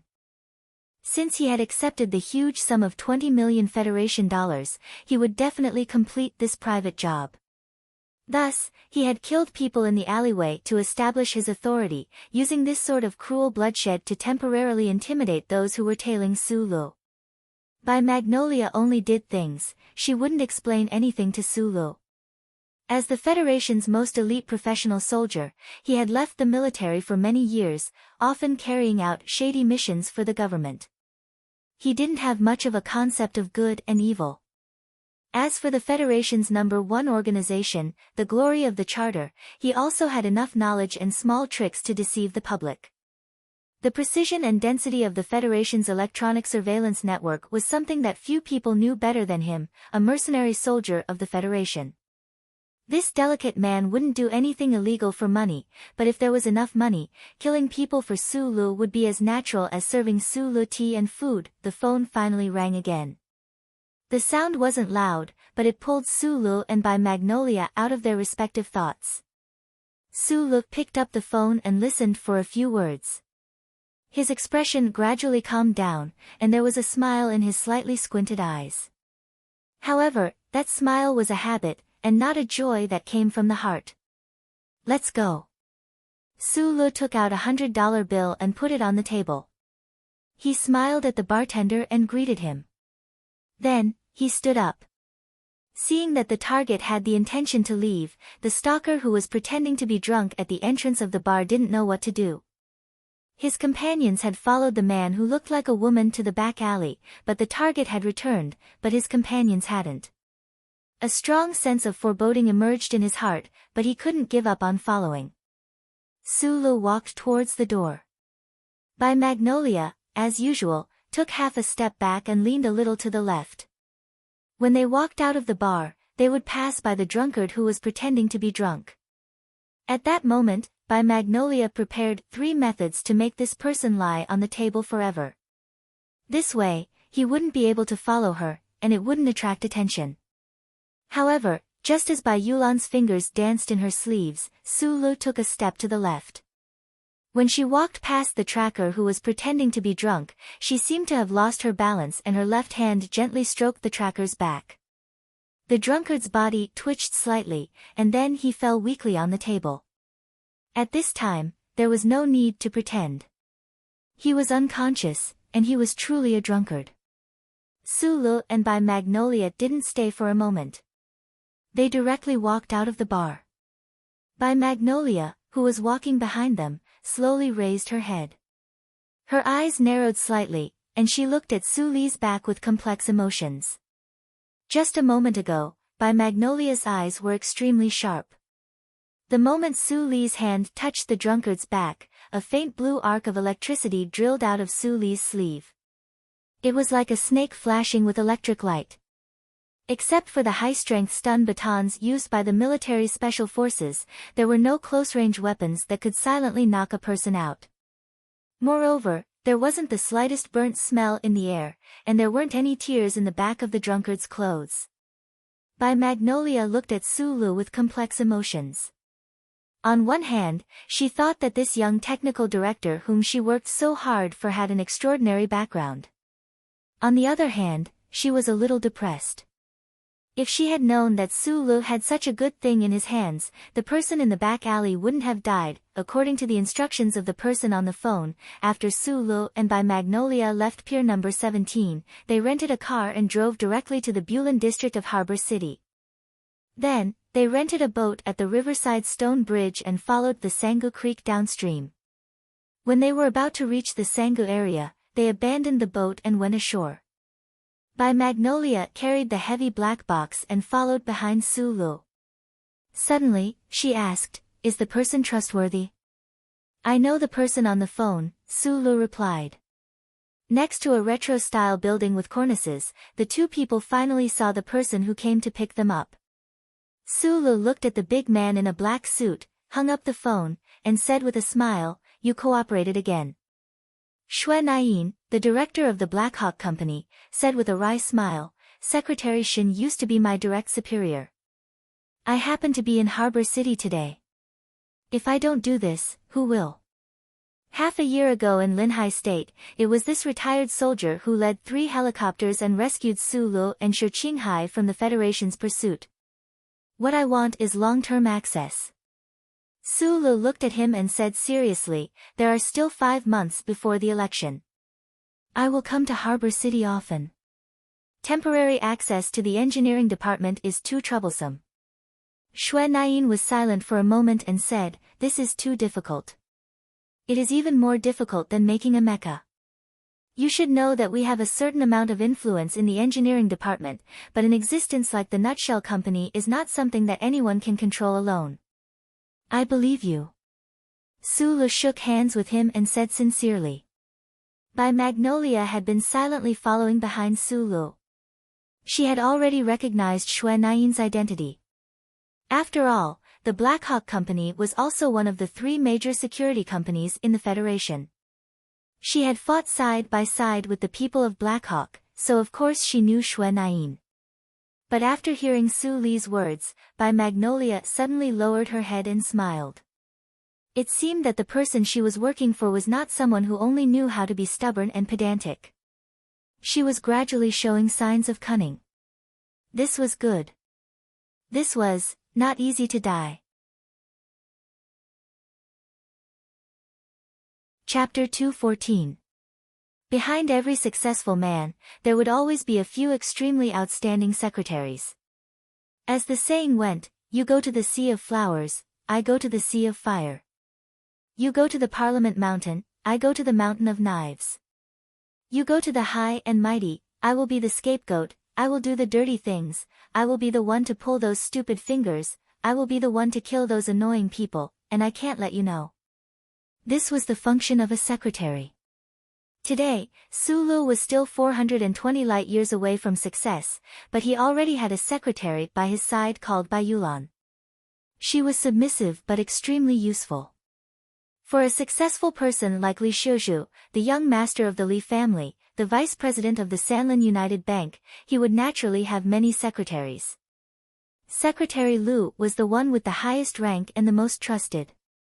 Secretary Lu, who was not by Li Xiuzhu's side, was an important figure in the Federation's financial world.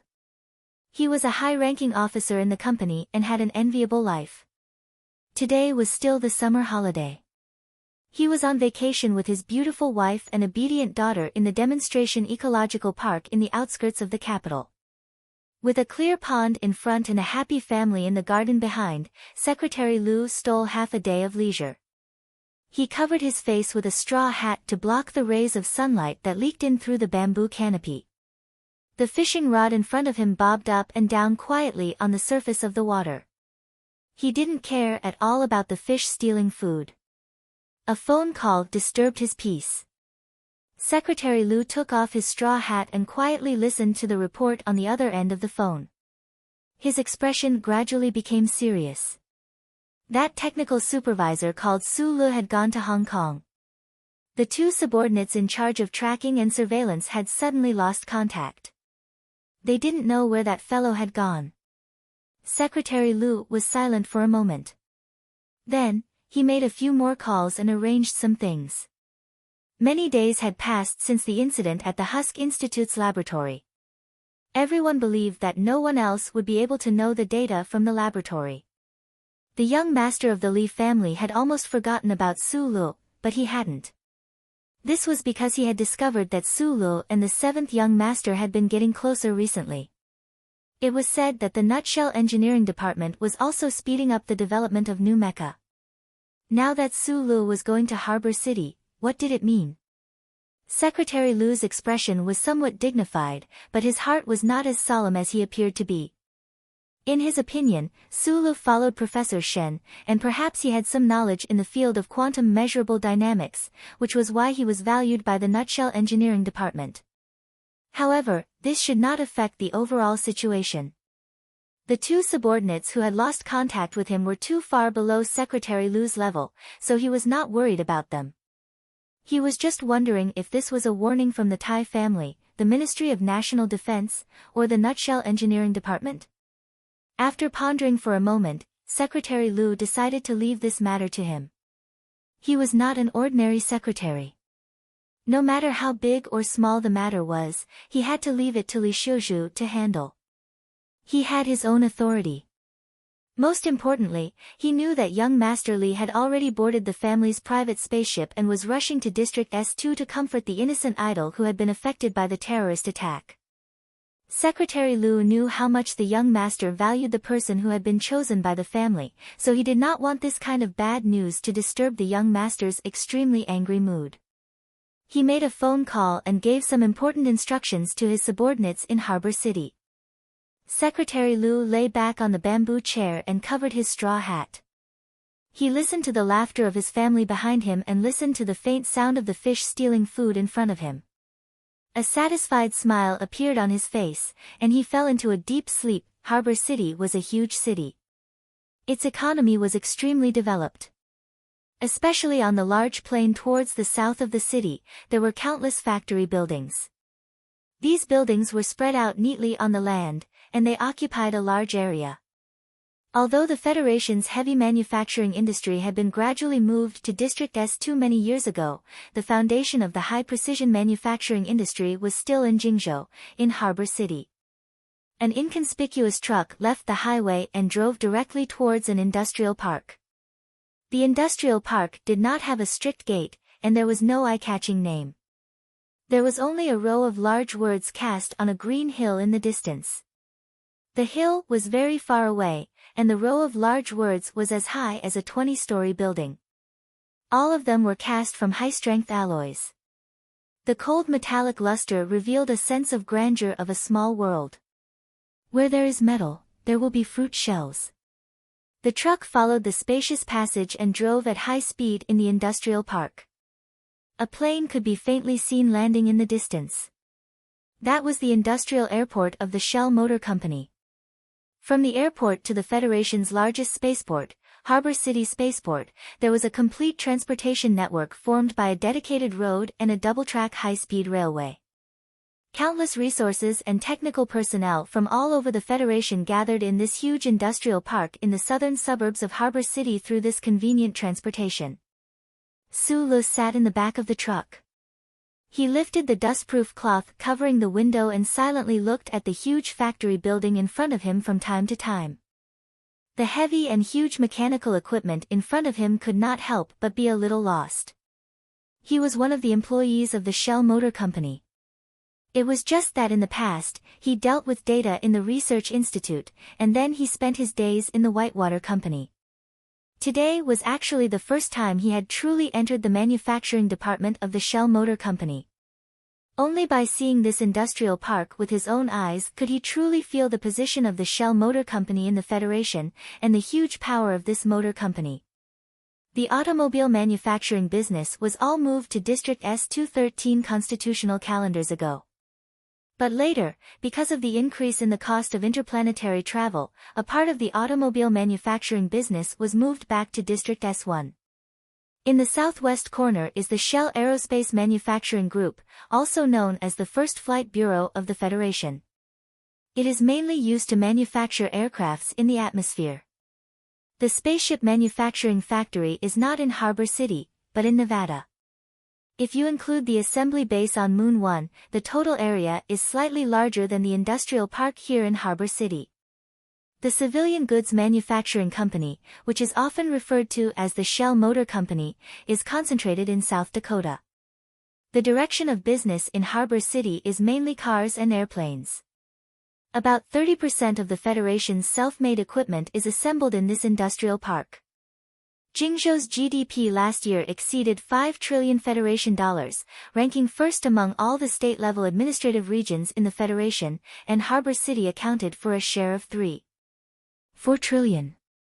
Of this $3.4 trillion, the Shell Motor Company provided 27% of it, which is the industrial park you see now. Bai Yulan softly played the role of a secretary. To be precise, she was originally Su Li's secretary. The mecha manufacturing department is a top secret of the Federation. No one knows that it is also hidden in this industrial park. Bai Yulan softly said, but in fact, the Federation's secrecy measures have always been a bit of self-deception. Since the Shell Motor Company is here, the mecha will naturally be here as well. Understood. Su Li nodded, expressing his gratitude to Bai Yulan for her explanation. During their tour, the truck drove away from the main area of the industrial park and drove inconspicuously towards an ordinary warehouse. When the truck drove into the warehouse, the rusty door immediately closed. A building that looked like an underground parking lot appeared in front of them, but the further down they went, the more unusual it felt. This underground parking lot had too many parking spaces and was too deep, but there were too few parked cars. The truck stopped, and Su Lu and Bai Yulan walked out, dragging a heavy black leather case. Xue Naiyin, who was disguised as the truck driver, said to the two, "This is as far as I can go. Inside is a top secret of the Federation. I can't go in." Su Lu nodded and watched the truck leave. Entering the industrial park from the port city and arriving at the periphery of the engineering department seemed simple, but if it weren't for Xue Naiyin's arrangements, he and Bai Yulan would have been stopped in the middle of the industrial park or shot to death by automatic firearms. There was no one in the dark underground parking lot. Su Lu and Bai Yulan were like two tourists who had been dropped off on a desert road. In this empty underground space, they looked lonely and helpless. Right at this moment, the sound of a freight elevator rang out beside them. After the elevator door opened, two people appeared. Sulu walked in and extended his hand to shake Zhou Yu's hand. Then, he noticed the person behind Zhou Yu who looked like an official. He looked familiar, but it was fine as long as he wasn't that insincere severed finger, Supervisor Hao. I'm Jose. We met during the spring recruitment. The freight elevator started to descend at high speed. The official in the elevator silently looked at Sulu for a long time before he opened his mouth and said, "We haven't seen each other for a few months. I didn't expect that we would meet again under such circumstances. Your authority in the research institute has been stripped. As a third-level technical supervisor of the Whitewater Company, you can't enter the core area of the engineering department. Your request not only violated the internal regulations of the Shell Motor Company, but also violated the laws of the Federation." Sulu recognized this senior supervisor of the Shell Motor Company.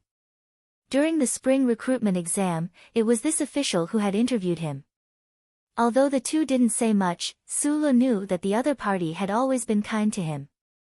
Therefore, he didn't mind the tone of the other party, but he didn't want to let the other party continue. "I don't want temporary authority. I want long-term authority." He looked into Jose's eyes and said seriously. "Impossible.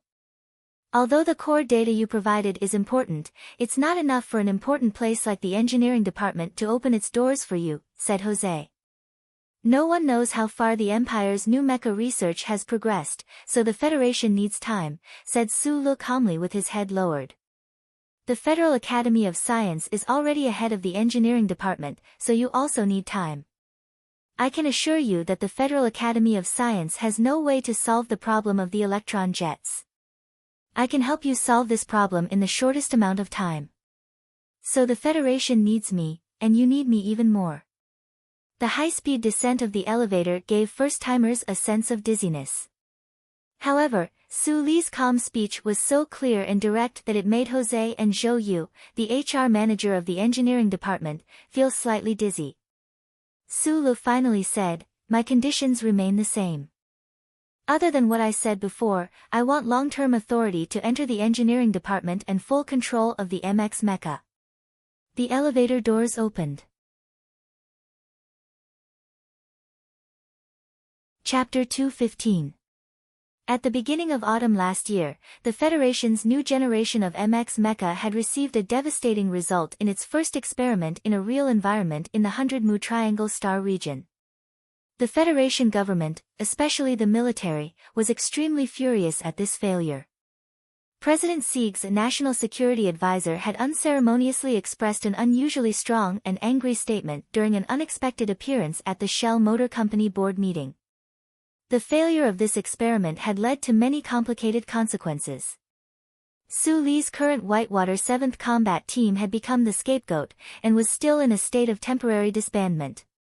Meanwhile, the Nutshell Engineering Department, which had directly led the development of the new MX Mecha, had expended a large amount of the Federation's resources and wealth. They had spent more than 10 years, but in the end, they had failed miserably. Naturally, they had to bear the most pressure. It was precisely because of this reason that the senior manager of the engineering department, Jose, had appeared at the Shell Motor Company's spring recruitment site. The experts within the engineering department were helpless against the interference of the wave field between the twin engines. Under this kind of pressure, Manager Jose could only hope that the students from the 3 major military academies would be like newborn calves, breaking away from the Federation's traditional thinking patterns and giving himself, the Nutshell Engineering Department, and the Federation a surprise. The questions for the spring recruitment exam were all proposed by the experts of the engineering department, especially the last major question, which involved the electronic jets of the battleship's main cannons. In reality, it was precisely because the engineering department had already discovered that the fatal problem of the MX Mecha was the electronic jets in its revolutionary twin-engine design. This was an extremely targeted exam, and there were also a few examinees who performed exceptionally. For example, Zhou Yu, who had now been promoted to assistant director-level engineer, Park Ji-ho, and a squatter named Su Lu. However, the problem-solving ideas on these exam papers still did not give the experts of the engineering department any inspiration. Jose was somewhat disappointed, so when Professor Shen had tried to steal Su Lu, he had not been too concerned. However, who would have thought that after a few months, this young man named Su Lu would actually become so important? The top scientists of the Federal Academy of Science were the first to discover that the key to solving the problem of the twin engines was in the aspect of quantum measurable dynamics. The problem was that no one in the entire Federation academic community was willing to go down this dead end. For hundreds of years, the Federation academic community was completely blank in this area. Even when the Federal Academy of Science, Nutshell, Guzhong, and the most outstanding scientists of human society combined their wisdom, they were still somewhat troubled. Except for Professor Shen, who had gradually been forgotten by people. At this time, Professor Shen suddenly passed away, and the Federal Academy of Science took over all of the core data and important functions. After all, the success of the Federation's new mecha was just around the corner. In the war with the Empire, they might be able to gain the upper hand. However, what followed was a faint sense of loss. This was originally a project that the Nutshell Engineering Department had spent 10 years on, or even longer on. It was supposed to be a fruit that could shock the entire Federation. Just as it was about to be eaten, it had become a meal on someone else's plate. Start all over again. Impossible. Professor Shen had spent many years in the field of quantum measurable dynamics to calculate the core data and functions. Although the entire Federation now knew the direction of the research, how much time would it take to start all over again? Right at this time, Secretary Shen made a call using a confidential line and mentioned a person's name. That young man, through Zhou Yu, continuously sent over a large amount of core data. The Nutshell Engineering Department once again had hope of success. However, they had always started a bit later than the Federal Academy of Science, and that young man had never taken out the functions. Outside the elevator was a long corridor. The soft light shone on the metal and high-energy plastic walls and floor, reflecting on Supervisor Jose's serious face. This was not the official entrance to the engineering department, so there were no staff passing through. Zhou Yu pushed open a door on the side and led the group in. Sitting in front of the desk, Supervisor Jose was silent for a moment before saying, "Even if you give me the functions, we will still be a bit slower than the Federal Academy of Science. Although they do not have years of experience building mechas like the engineering department, they are still a top academic institution. They can use the Federation's research ability at any time, including us." Zhou Yu and Bai Yulan looked at Su Lu at the same time. The two of them understood Su Li's personality, so when they heard Su Li's calm and powerful words in the elevator earlier, they felt a bit strange. Su Lu placed the black leather suitcase that Bai Yulan had dragged over on the table and opened it. Inside was a workbench and some scaled-down half-metal models.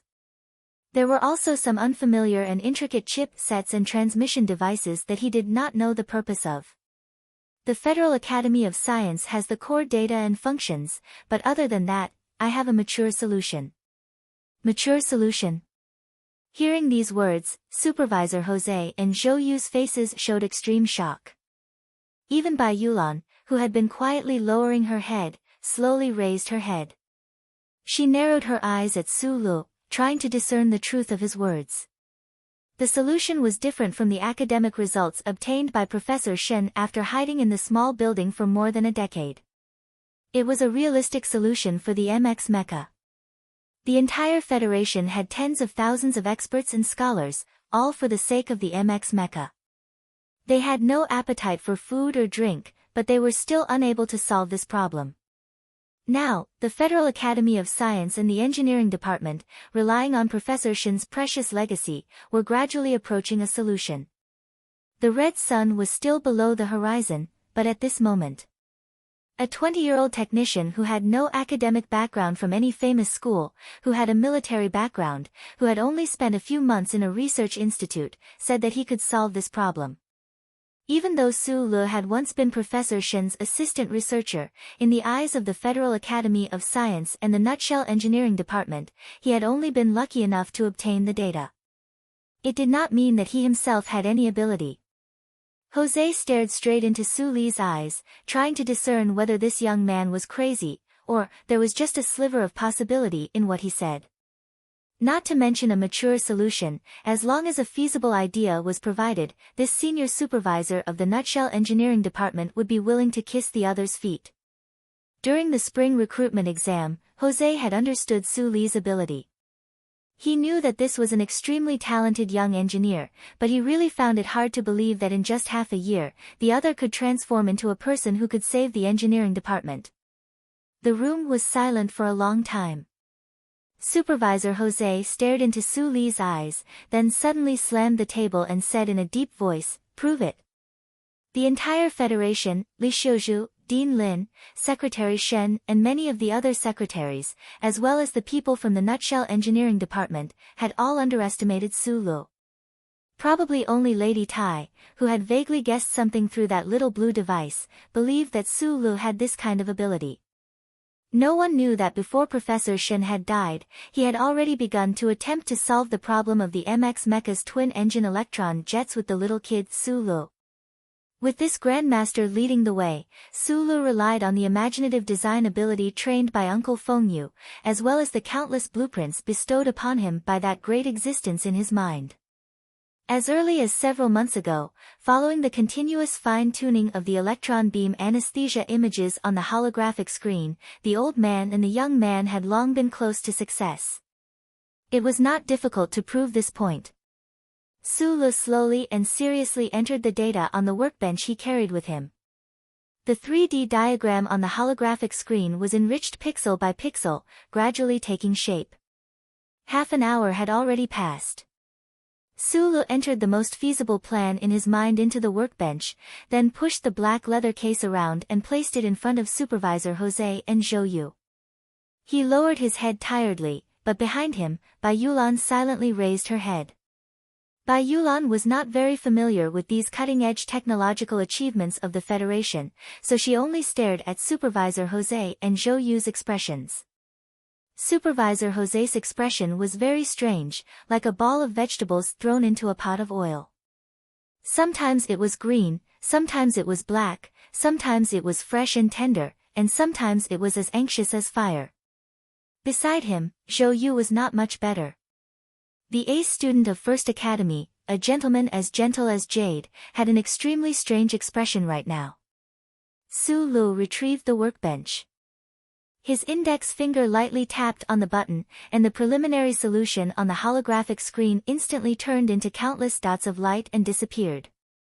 Jose was stunned. Looking at those disappearing dots of light, it was as if the most precious existence in his life had suddenly been destroyed by someone. A heart-wrenching pain took over his entire body. He abruptly stood up, slammed the table twice, and pointed at Su Li's nose. Bitterly and angrily, he scolded, "You are committing a crime." Su Lu lowered his head and replied, "It's still in my head. There's no need to be so anxious. The problem is, I can't confirm that this plan is effective, so I need to take a look at the MX Mecha. I need an independent control room." What happened next was very simple, but also very complicated. The slightly calmer Supervisor Jose used the fastest speed possible to help Su Lu apply for long-term access to the Nutshell Engineering Department. At his level, he still needed to go through the approval process. This process took a full 2.5 hours. There was no telling how much time had passed underground. The light was soft, and no one knew if it was already night time. After 3 scans by the scanning system, the last bits of information from the chip on the back of his neck were captured. After the authorization was confirmed, the somewhat tired Su Lu and his companions came to the front of an underground storeroom together. The alloy door of the storeroom slowly opened. Inside the door was an extremely large space, about 70 meters tall and at least 3,000 square meters in area. The Federation Shell Motor Company was indeed terrifying, actually having the ability to open up such a large space storeroom underground. In contrast to this spacious space, the people seemed particularly small. They boarded the self-propelled flatbed tram and followed the tracks to the deepest part of the storeroom. That was an area separated by a large, super-transparent material. Inside, there was an existence about 6 to 7 meters tall, enveloped within a large blue screen. Sulu looked at that giant statue-like existence. His right hand, which was hanging by his side, could not help but clench lightly. Supervisor Jose said something into the communicator on his wrist. Above the incomparably large storeroom, the faint sound of an electric motor starting could be heard. Zhou Yu looked at Su Li's slightly nervous face beside him and could not help but pat him lightly on the shoulder. At that moment, his admiration for this ordinary-looking fellow had reached the pinnacle. Su Lu took a deep breath. The blue screen was slowly being pulled up. A pure white mecha gradually revealed its true appearance in front of everyone.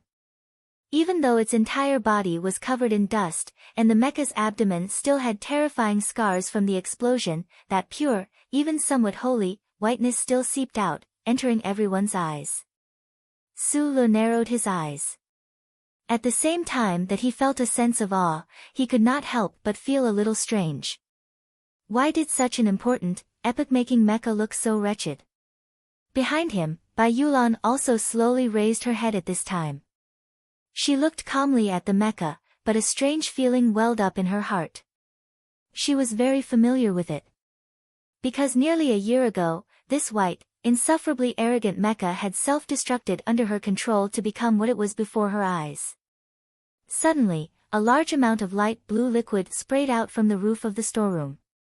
Perhaps it was not appropriate to say that it was sprayed, but it was like a rainstorm pouring down from the heavens. The light blue liquid quickly washed away the dust on the mecha's body, revealing the dazzling, cold body of the MX mecha. Like a silver knife, although its edge had been slightly dampened on a killing field, after being washed away, it was still insufferably arrogant.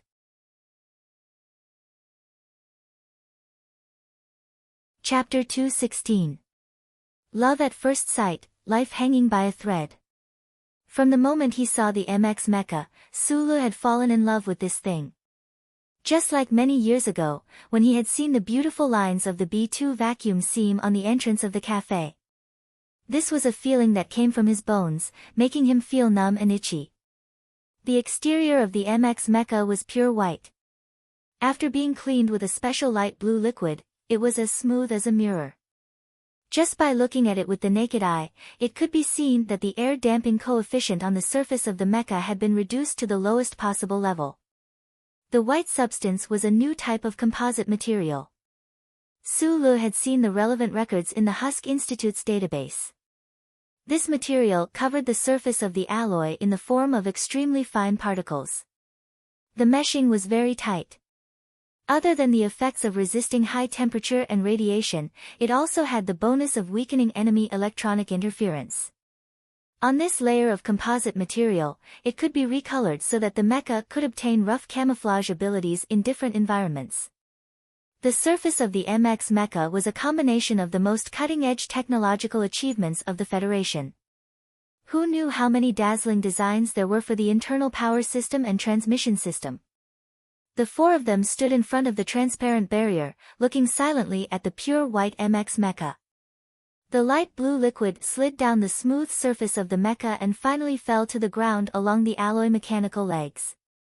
In an instant, it was absorbed by the absorption system on the floor of the warehouse, and not a trace of it could be seen.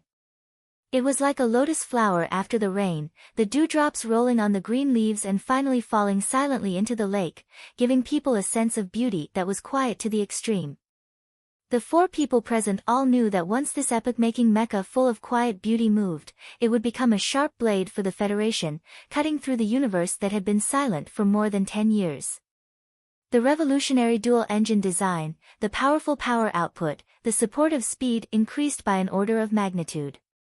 The jet main design was auxiliary, and if it was complemented by small flying wings, the mobility of the MX mecha would reach a terrifying level never before seen before. One nail can cause the destruction of an army. Manager Jose looked up at the MX mecha with a gentle gaze and said slowly, "One MX can change the situation of the entire universe." Sulu reluctantly retracted his gaze from the attractive surface of the mecha and glanced at Supervisor Jose. He knew that the previous sentence was a fable from the early days of the Federation. A small, insignificant detail could have far-reaching consequences that no one could have predicted. An epoch-making new mecha, in terms of military strategy, was not enough to change the balance between the Federation and the Empire. Even if the Federation were to rush production and equip the MX mecha to the 4 major military regions, it did not seem to be much of a problem. However, ever since the God of War, Lees of Philadelphia, piloted an M37 mecha and assassinated His Majesty the Emperor of the Empire many years ago, the federal military's worship of mechas had reached an unprecedented level.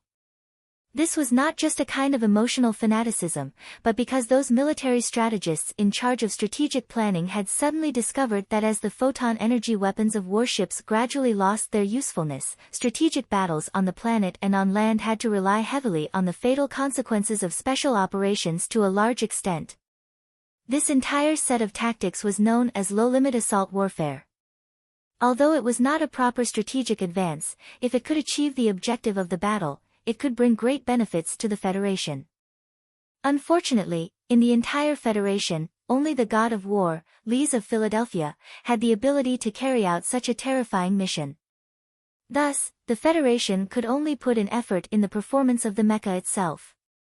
Meanwhile, the new MX mecha before everyone's eyes could use its super strong performance to help the federal military's special mecha warriors form a terrifying combat strength. It was not even limited to special operations, but could be thrown into the open battlefield.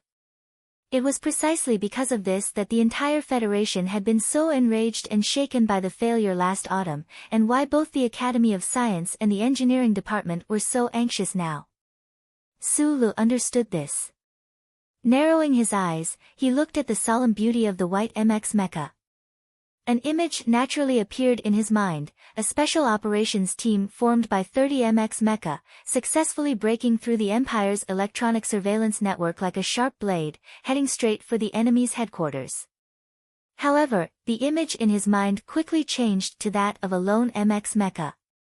In the spacious charter square of the Federation capital, in the eyes of countless people, it had turned into a stream of light. Like a knife, it had broken through the defensive perimeter of the Federation military and police, the tip of the knife pointing directly at a white-haired politician. He did not know why this image had suddenly appeared in his mind. Fix this knife, and the entire Federation will be grateful to you. Jose glanced at Sulu with a complicated expression, and then patted his shoulder lightly. Sulu entered the Nutshell Engineering Department to help redesign the Z4 electronic jet.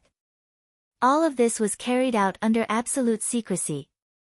In order to maintain secrecy, although the Nutshell Engineering Department had secretly granted Sulu long-term access, of the 14 MX mecha prototypes, they could only provide him with the one that had exploded in the Bermuda Triangle Star region.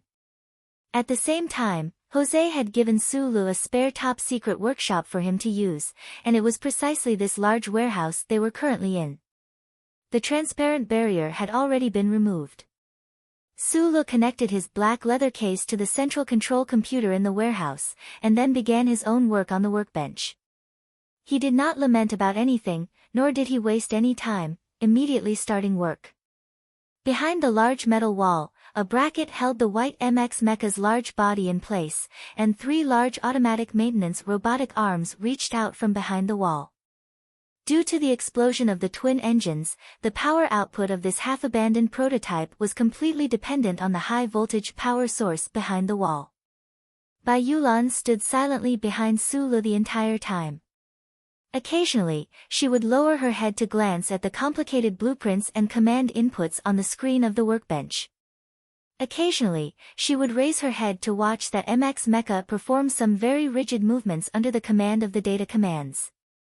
The external controls needed to avoid the central control chip set of the mecha, and the data commands needed to be matched, so the MX mecha's movements were clearly not smooth. This was only the initial stage of testing. Bai Yulan's hands, which were usually tucked in his trousers, were now pulled out and quietly placed behind his back. Right now, he felt like he was back when he had first joined the army, standing behind the colonel and playing the role of a competent orderly. He had an illusion that this large and solemn white mecha was like a puppet toy in front of Su Li's eyes. There were many strings attached to it, and the ends of those strings were all in Su Li's palm. As long as Su Lu was willing, he could bring this white mecha to life at any time. After who knew how long? A loud mechanical sound rang out. In the corner of the spacious warehouse, a semi-sealed passageway opened up. The automatic assembly line began to move, and the mechanical arms began to assemble themselves.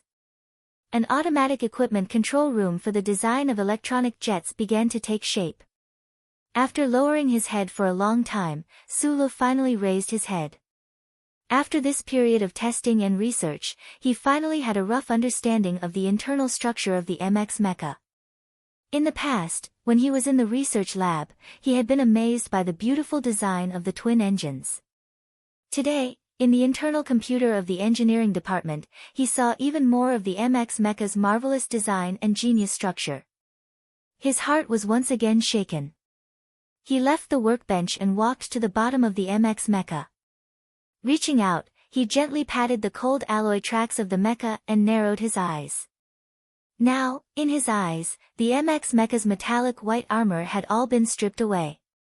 It was like a naked young girl, a little shy, a little angry, but the fine hairs were all there, fair and delicate and enchanting.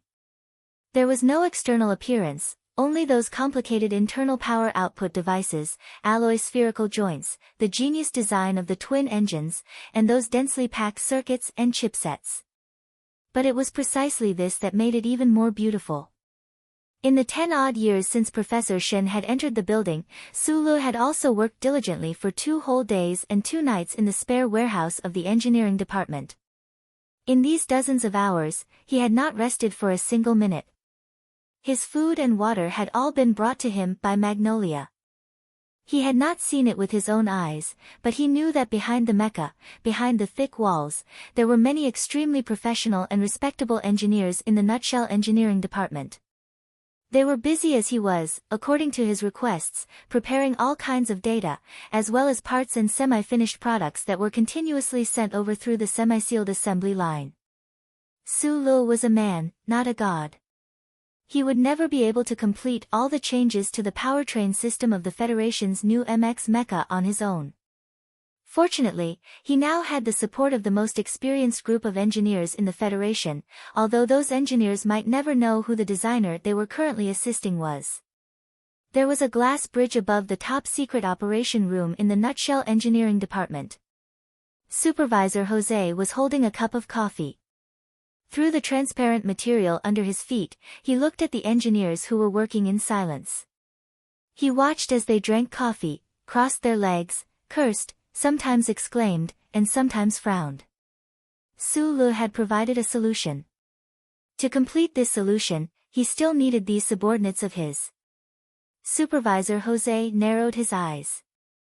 He knew that his subordinates, with their keen sense of smell, must have noticed that the atmosphere of the entire engineering department was different. They must have noticed that the MX research and development work that had stopped for a long time was progressing at an unimaginable speed in a certain corner of the engineering department. Zhou Yu walked to his side. Looking at those nervous engineers below, he said softly, "According to the results of the calculations, Su Li's design is correct. Moreover, his modification of the powertrain system also did not affect the balance of the MX mecha itself." Jose raised his cup of coffee and took a sip. He had not slept for 2 days and 2 nights. Although he was tired, he was also somewhat excited, so much so that his 2 dark circles were shining brightly. "I have to admit that he is a genius." After a long silence, Zhou Yu suddenly smiled and said, "If MX can be successfully developed within this year, I would like to apply for a transfer out of the engineering department." Supervisor Jose frowned at him. He had personally recruited Zhou Yu into the engineering department, so he naturally thought highly of him. Moreover, Zhou Yu was also a talent that the madam had prepared for the future. He did not understand why Zhou Yu would suddenly want to apply for a transfer. "Where do you plan to transfer to?" "The 1st Military Region's Special Mecha Team has wanted me since 2 years ago," said Zhou Yu. Jose looked at him, and after a moment of silence, said, "With your mecha combat skills, if you wanted to go, you would have gone long ago." Why now? I've always thought that I'm pretty good at operating and understanding mecha, said Zhou Yu with a smile. That's why I've always been shifting between these two directions. These past 2 days, you've been supervising the cooperation of your colleagues in the engineering department, while I've been keeping an eye on Su Lu and that secretary Bai. After a moment's silence, Zhou Yu said, after watching Su Lu for 2 days and 2 nights, I can't help but feel a little crestfallen. He didn't graduate from a military academy, so he probably hasn't touched the MX mecha before. But right from the start, he acted as if he had grown up in mecha, whether it was his vision or his problem-solving thinking, as well as those lines of thought that I don't know how he figured them out. It all proves that he has already left me in the dust. Is there really such a thing as talent in mecha mechanics? I didn't believe it before, but now I have to believe it. Zhou Yu sighed. Looking at those nervous colleagues working below the transparent glass stack, he said, the difference between people is really too big. Manager Jose was silent for a long time, and then shook his head with a wry smile. Don't compare yourself to a freak. That will indeed hurt your self-confidence. Bearing the task of developing the Federation's new mecha while also competing with those old fellows from the Federal Academy of Science for time, these top engineers in the Nutshell Engineering Department naturally did not have any summer holidays.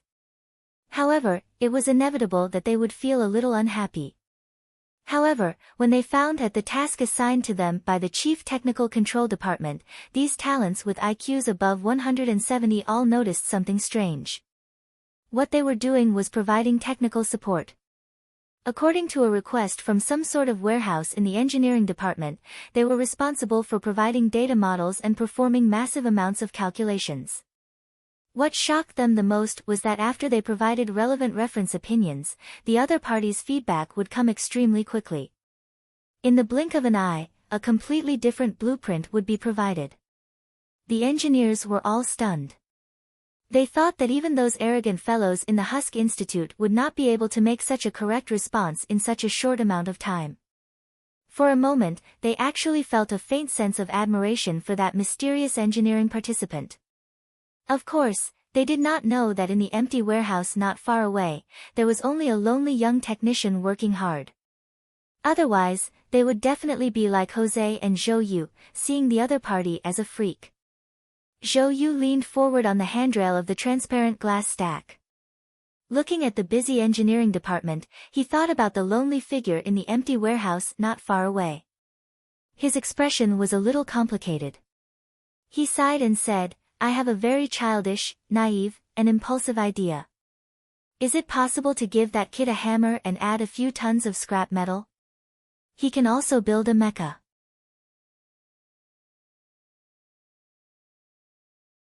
Chapter 217. To be able to use a rusty hammer to smash dozens of tons of scrap metal and create a shiny mecha with rainbow clouds floating on top of it, this kind of person was the creator, not Su Lu.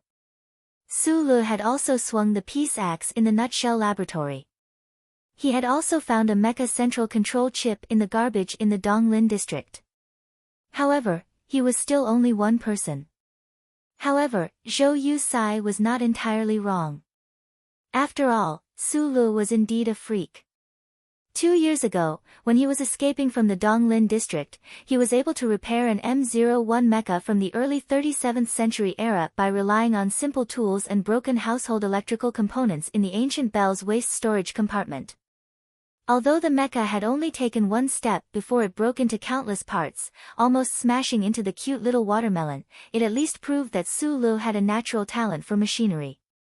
This talent had long been recognized by Uncle Feng Yu. Su Lu from the Donglin district only had a bold and imaginative idea in the field of mechanical repair and the basic skills that he had trained day after day. In the past 2 years, he had studied all the Federation's M37 series mecha blueprints seriously in Section H of the Yue University Library. He had also studied the prototype mecha in Section H1 without rest. At that time, he was already able to use the blueprints in the bracelet to create a small device that could hide from the blue light of the glory of the charter. He was also able to modify the antique simulation system. After entering the Husk Institute, under the guidance of Professor Shen, he was also able to familiarize himself with the theoretical knowledge in the huge and complex database. Most importantly, his mind was filled with countless strange blueprints. Although they were not necessarily practical, the designs were ingenious and were definitely above the Federation's standard. So many opportunities, so many hard-working studies, and his natural talent combined to turn an orphan into the freak that shocked the entire Nutshell engineering department. The huge white mecha's body was no longer as solemn and dignified as it used to be. 3 huge automatic mechanical maintenance arms moved slowly and precisely. Accompanied by the low sound of motors rotating, the sound of fasteners coming off, and the fine sound of electric welding, countless components were removed, and new components were reassembled.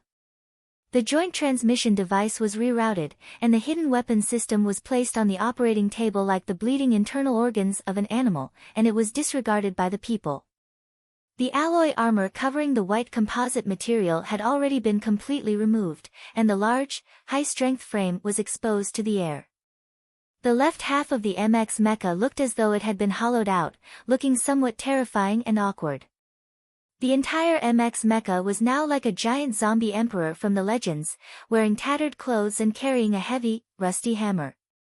It seemed as though flesh and blood would fall with every step it took. Sulu raised his head and looked away from the rapidly flashing instructions on the workbench, as well as the technical data sent back by the Nutshell engineering department. He took out a bottle of eye drops from the black leather case and carefully dripped a few drops into his eyes. He closed his eyes and rested for a while. He quickly walked to the front of the operating table and looked up at the MX mecha that had been disassembled by the mechanical arms he controlled. He turned around and whispered something to Bai Yulan. He thought silently for a moment. Then, he climbed up the paved stairs on the side. His movements were very nimble. He only used a few seconds to climb to the midsection of the MX mecha. He carefully passed through the tool head at the front of the giant mechanical arms and stood in the original position of the operating cabin. He looked at the exposed data port and turned around to pat the balance meter hard. Jumping down from the MX mecha, Sulu looked at Bai Yulan and shook his head. Then, he walked back to the worktable. Repairing mecha was actually no different from repairing home appliances. This was what Uncle Feng Yu had once said. It was difficult to maintain the humidity and temperature in this backup operating room. The level of dust control was also not high enough. However, Sulu did not care about these things. When military mecha were to be placed on the battlefield in the future, they would have to face a harsh and complex environment that was much harsher than the current one. After applying a few more drops of eye drops and rubbing his eyes, Sulu once again walked to Bai Yulan's side. He asked her a few questions and then carefully entered his own commands on the worktable. The mechanical arms began to work. The busy engineers not far away also began to work hard at his occasional thought. If this had been the standard M-series mecha of the Federation, Sulu might have finished his work long ago. However, the MX before him was a completely new design. It contained the hard work of countless scientists and engineers over the past decade or so. A mecha was a whole. If he wanted to change the design of the Z4 electronic jet, it would definitely affect the design of the twin engines. In turn, it would change the entire internal structure of the mecha. Sulu did not dare to touch the hard work of the engineers over the past decade. However, he had to admit that the collective wisdom of a group was always so dazzling. Even if he wanted to change it, he would not be able to do so. Thus, he took a different route. With the help of the engineers in charge of developing the MX, he changed the non-core system of the MX to match the new Z4 electronic jet he had designed. Modifying the mecha and redesigning the Z4 electronic jet were two aspects that had to be done simultaneously to complete the Federation's new mecha. When the twin engines were operating at full power, the electronic jet would cause severe deviations in its tracks. Sulu wanted to solve this problem. Luckily, he had Bai Yulan's secretary by his side. This delicate man was one of the few people in the Federation who had personally piloted the MX. He was also the only one who had exploded the MX. With the pilot's first-hand information and his own experience, Su Li's new design had become much easier and easier to handle. Day did not know the darkness of night. Su Lu did not know either. He did not know how long he had been working in this spacious underground warehouse. He did not feel tired. Instead, he felt slightly excited. Metal, engine oil, these were the most common things. However, they were still used on the newest mecha. The faint smell made him feel very familiar. It was as if he had returned to the control room in the mine. The first step of the work had been completed. Su Lu looked at the MX mecha that was still in a terrible state. A sense of satisfaction and pride rose in his heart. He narrowed his eyes, put his hands on his hips, raised his head, and looked at the mecha without moving. A bunch of 5-star knives and other similar tools swung continuously behind his hips. They made a sound like wind chimes. Gradually, they stopped. There was still a long way to go before the final success. Bai Yulan did not need to act as a test pilot now. Thus, in between Su Li's hard work, when he did not need to provide pilot advice, he would lean against the chair and sleep for a while. Awoken by the clanging of metal, Bai Yulan quietly looked at Su Li's back. She looked at the huge figure of the alloy mecha in front of Su Lu. She looked at the bunch of metal objects hanging behind Su Li's hips. Her feelings were complicated. She did not know where Su Lu had found this bunch of metal tools. These tools clearly could not be used on the MX, but he had hung them behind his hips, swinging awkwardly. Su Lu put his hands on his hips and tilted his head back as much as he could. He was like a little boy who had just woken up. He looked at the mecha happily. Listening to the clanging behind him, he thought of the uncle who had led him on this path. You can at least stay and help Su Lu test the mecha. He may be a freak in the field of mecha mechanics, but at least in the field of mecha piloting, not many people can beat you. On the glass bridge, Supervisor Jose comforted Zhou Yu. Zhou Yu laughed bitterly and said, "The delicate man Su Lu brought along is called Bai Yulan. He was the original battle supervisor of Whitewater Company's Team 7.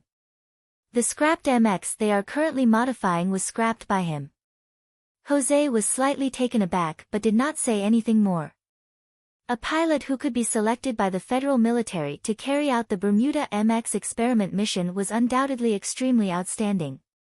Since Su Lu had brought Bai Yulan along and helped him get temporary authority, it was naturally to prepare for the test in the future. The two of them left the engineering department and came to that spacious storeroom. Even though he had mentally prepared himself, when he saw the MX mecha that had been dismantled to pieces, Supervisor Jose could not help but feel a pang of heartache, even though he knew that his heartache was very unjustified. "You're a freak," Jose said to Su Lu with a smile, "and in the future, the entire Federation will know this." Su Lu smiled and did not refute this assessment. He said, "The first step of the work has been completed. I will probably be leaving Hong Kong soon. Are you not going to stay? If you're worried about the other side, I have many ways to transfer you to the engineering department through proper channels." Supervisor Jose looked at him sternly. They were both from the Shell Motor Company, so even the CEO of Whitewater had to respect his authority as the HR supervisor of the engineering department. What he did not understand was why Su Lu wanted to leave and the MX modification work was already underway. The modification plan still needs to be continuously revised. The main technical design and calculation work will still be done by the colleagues in the engineering department. Su Lu replied, "During this period of time, there is no use for me to stay here. If there are any problems, Zhou Yu can contact me directly." Jose understood that what he said made sense. Today's task was only the preliminary design. To perfect this work, hundreds of engineers in the engineering department would still need to work around the clock.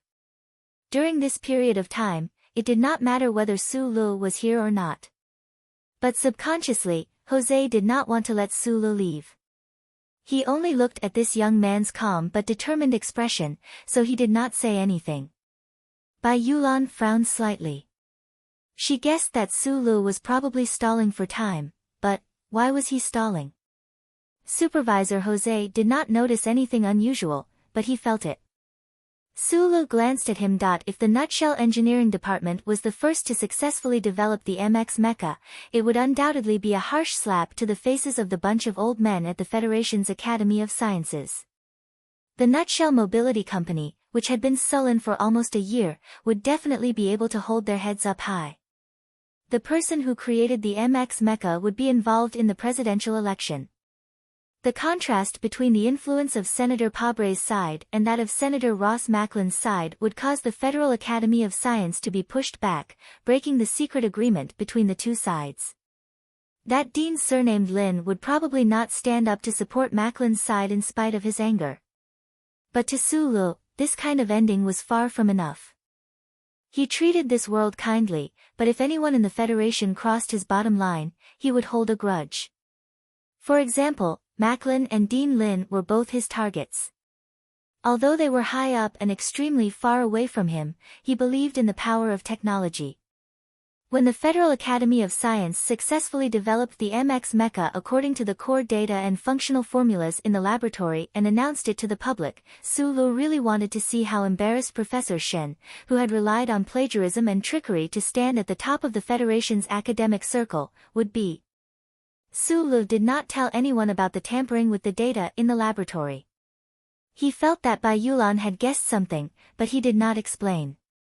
He only raised the wine glass in his hand and said, "I'm still not used to this kind of situation." They were currently at the Ivy Club in the Peninsula Hotel's annex building, in the middle of a semi-formal cocktail party. The soft and almost inaudible music, the large tasseled curtains by the floor-to-ceiling windows, the exquisite delicacies on the straight tables that had lost their original flavor, and the elegant smiles of the upper class wearing formal wear made Sulu and Bai Yulan, who were both orphans, feel uncomfortable. Secretary Bai loved money and enjoyment, but he definitely did not think that this sort of cocktail party was a form of enjoyment. He calmly stood one step behind Sulu and said softly, "If they knew how important you are to the Nutshell Mecha, they would definitely throw themselves at you." It was unknown which important figure had organized this cocktail party, but Supervisor Jose had brought Sulu and Bai Yulan here. After a round of introductions, Jose and Zhou Yu had been pulled away, so naturally, no one would notice Sulu and Bai Yulan in the corner. In order to cover up the real purpose of Su Li's visit to Hong Kong, Jose had brought him to this kind of social event to show that the Nutshell Mecha Engineering Department valued him. People would naturally notice this. On top of the truth, there was a layer of truth, and people would often treat the layer of truth as a lie. Supervisor Jose's understanding of people's hearts had indeed reached a very admirable level. "Today, you have talked to me more." Sulu looked at Bai Yulan with a smile. "Your mood is also much better than the other day." Bai Yulan slightly lowered her eyes and replied in a subordinate's tone, "I believe that if I follow you, there will be money to be made, so I naturally have to be more sincere." Su Li's surroundings were quiet, but Supervisor Jose and Zhou Yu, who were at the center of the party, were surrounded by a lot of people. The identity of the supervisor of the Shell Motor Corporation Engineering Department was enough to allow Jose to face any important figure in the Federation. And those guests also knew Zhou Yu's background. Although his family was poor, he was a top student from a college, and was highly valued by the Nutshell Mecha Engineering Department. His future was limitless. In the 67th year, which was the most expensive year, people were naturally willing to have more emotional exchanges at this time. Listening to the kind and polite praise in the words, Zhou Yu lowered his head and laughed at himself. He subconsciously looked at Sulu in the corner of the party, and thought that compared to this young man, he was not qualified to be proud. His eyes swept over, but he saw a girl walking over there.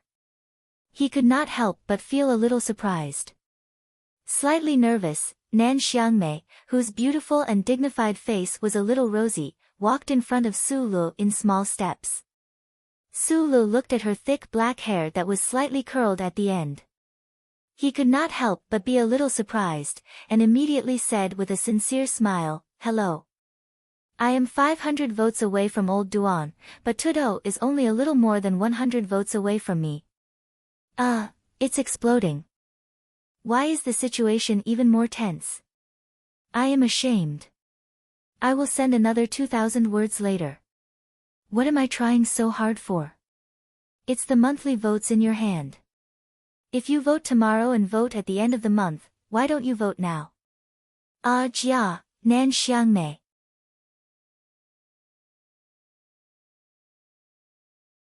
Chapter 218. The Summer Fire Festival was also known as the July Fire Festival.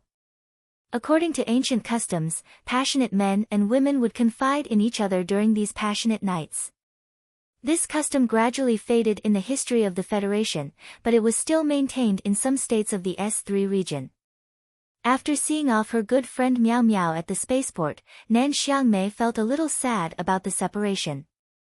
In order to calm her emotions, she toured the city for several days. She also stayed at the Peninsula Hotel, but because Su Lu was hiding under the Shell Motor Company these days, the two naturally couldn't see each other. Nan Xiangmei didn't want to attend this banquet because her family had always been low-key. Unlike the Tai family, who judged the situation and kept a low profile, Nan Xiangmei's family had always been strict and rarely allowed their children to appear in public. But this time, for some reason, her father called her and told her to attend this banquet, but didn't explain the reason. Nan Xiangmei's character was like her dignified and beautiful facial features. She followed the rules, was quiet and peaceful, and naturally wouldn't go against her father's wishes. So she came to the banquet and attracted a lot of attention. Her own eyes were attracted by Su Lu. Su Lu was definitely not handsome, but his small eyes and the sincere smile that often hung on his face were somewhat attractive. But for some reason, after that night on the high-speed train, Nan Xiangmei still remembered this boy whose name she didn't even know. That amazing person from the Lin family told her on the train that her marriage with Do Hai was terminated. Nan Xiangmei couldn't help but feel relaxed. For the first time in her life, she seemed to be able to arrange her own life. Her heart that was restrained by a strict family actually yearned for the romance that young girls love. Perhaps it was because of the July wildfire, or perhaps it was because when she was qualified to seek romance, Su Lu happened to sit beside her and even gave her a hand. So for no reason, Nan Xiangmei had a deep impression of this man with small eyes. Originally, she thought that there was no possibility of seeing him again after they parted, so she was a little lost. But tonight, they met again at the banquet. Is this called fate? Nan Xiangmei thought nervously, and then suddenly appeared in front of Su Lu. She lowered her head slightly and replied softly, "Hello." Then she looked up and asked seriously, "May I know your name?" Nan Xiangmei was a typical two-eyed beauty. Her face was not very eye-catching, and she was not as cool as Zhou Yu. However, her dignified and beautiful eyebrows and her thick black hair made people feel very comfortable. Su Lu, who had lived under the same roof as the daughter of the Zhou family for so many days, naturally had a strong resistance to beautiful women. However, he had to admit that the girl in front of him was really outstanding. After hearing this brave question, he was stunned and lowered his head and said, "My name is Su Lu." Su Lu wondered if Park Ji-ho's widow had said her name while crying. Su Lu thought to himself with mixed feelings. Nan Xiangmei slightly tilted her head and frowned in confusion. She felt that the name was familiar, but she couldn't remember where she had heard it. At this time, Bai Yulan had already retreated to a distance. As a secretary, she thought that Su Lu would like her presence in this kind of situation. After Su Lu and Nan Xiangmei exchanged names, they suddenly didn't know what to say. After a somewhat awkward silence, Nan Xiangmei plucked up her courage and said seriously, "Mr. Su, where do you work?" This very formal tone made Su Lu stunned. He was not used to it, so he scratched his head and laughed.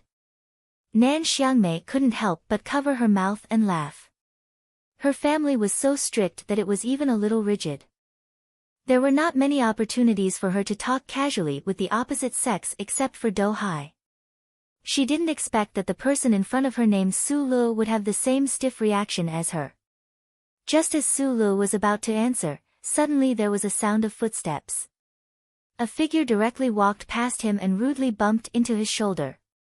Then, with a few people who looked like attendants, they rudely stood between him and Nan Xiangmei.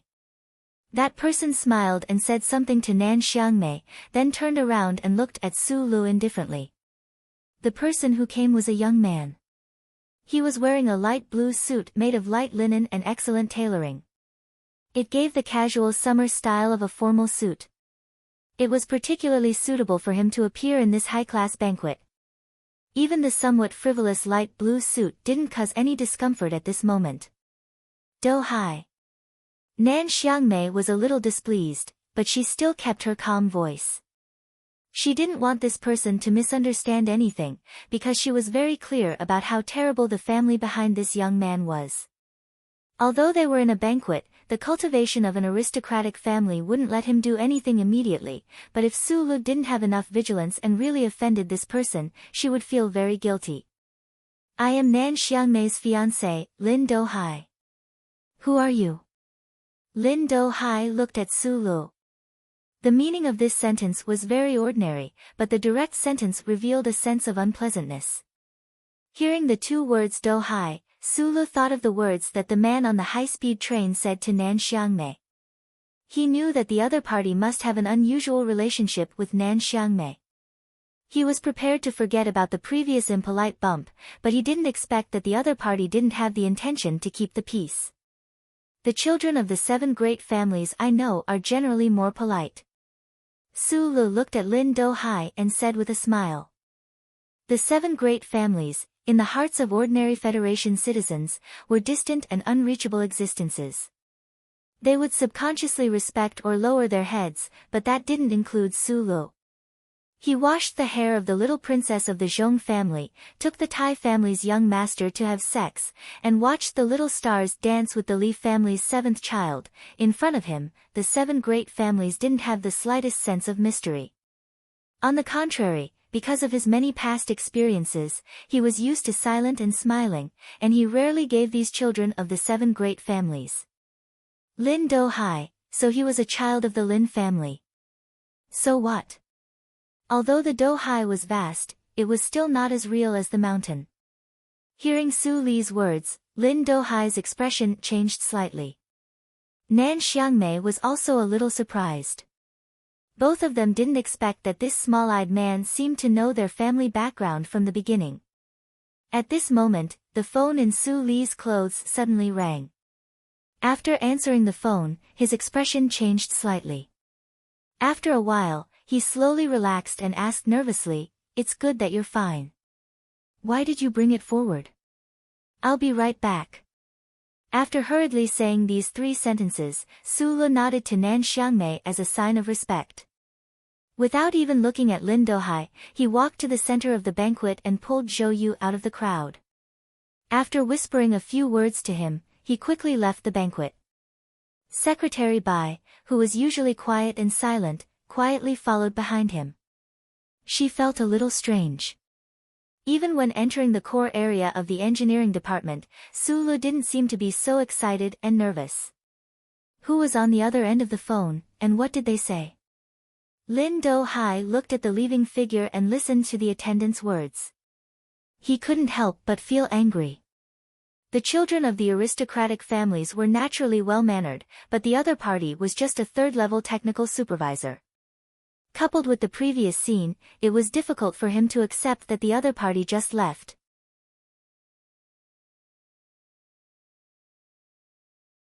Chapter 219. At the window of the Ivy Club attached to the Peninsula Hotel, Lin Do Hai looked downstairs at the 2 figures who were hurrying towards the hotel's headquarters. He suddenly said, if he dared to stay here before, there would be something to say. But he just found a reason to run away.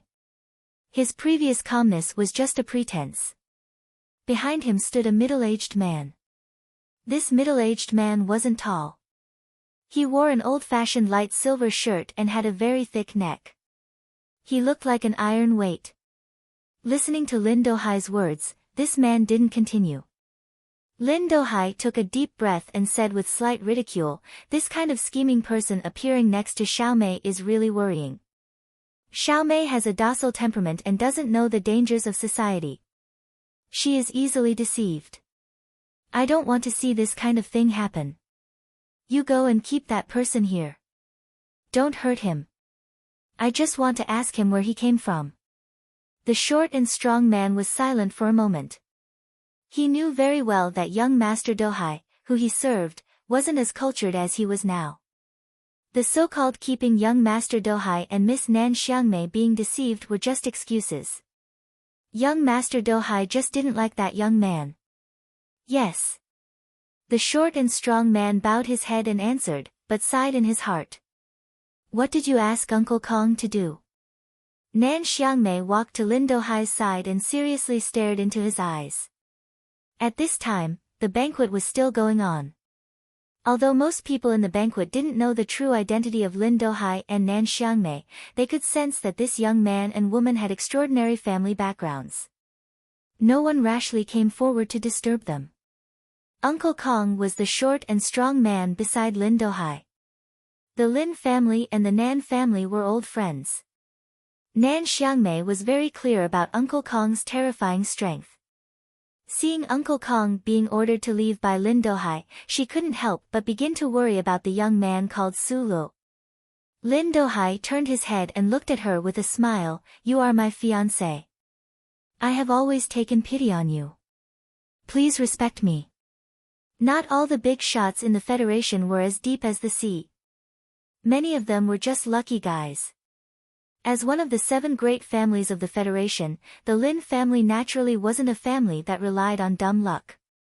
However, although this young Master Dohai had the word "hai" in his name, he wasn't very shrewd. Lin Dohai had always been incomparably jealous, envious, worshipping, and hating his own brother who had betrayed his family. All these years, he would only see his brother once every 2 or 3 years, but he would always subconsciously learn from him and be influenced by him. Unfortunately, the forest was so big that there were all kinds of birds, not to mention stupid birds. Lin Dohai tried to imitate his brother's tiger roar in the mountain forest, but he wasn't affected by it at all. He pretended to be calm, but there was a hint of helplessness and instability like a cat. Nan Xiangmei quietly looked at him and slowly lowered her head. With a trace of guilt, she said, I didn't know that father wanted me to attend this banquet because you wanted to come. There was a hint of panic in Lin Dohai's eyes. Although he did have some opinions about the betrothal, in these 2 years, he really felt that the girl in front of him was incomparably outstanding. Suddenly, he realized from the other's words that everything was about to change. What are you talking about? He said with a forced smile. Nan Xiangmei lowered her head and said softly, I saw your brother on the train to Hong Kong. He said that our marriage is over. My brother. Lin Dohai's face slightly changed, but he still waved his hand with a forced smile, trying to make his expression look as natural as possible. Second uncle's family is a good-for-nothing, how dare they criticize our matter? You should be very clear that the head of the Lin family is now my father. He and your father have already decided on this matter, who can stop them? Lin Dohai's smile was extremely gentle, but there was a hint of fear. Don't worry about anything. Nan Xiangmei slowly raised her head. Her beautiful face revealed a trace of relaxation and unbearable. She seriously said, It's your brother. When Lin Dohai heard the name that he was most afraid of, his face suddenly became pale. There was a trace of hatred in his eyes, which immediately turned into fear. He stared at Nan Xiangmei in a daze, not knowing what to say. Our matter has nothing to do with the person who left earlier. I've only met him twice. Nan Xiangmei sincerely said, You let Uncle Kong come back. Lin Dohai's face showed a trace of a bitter smile.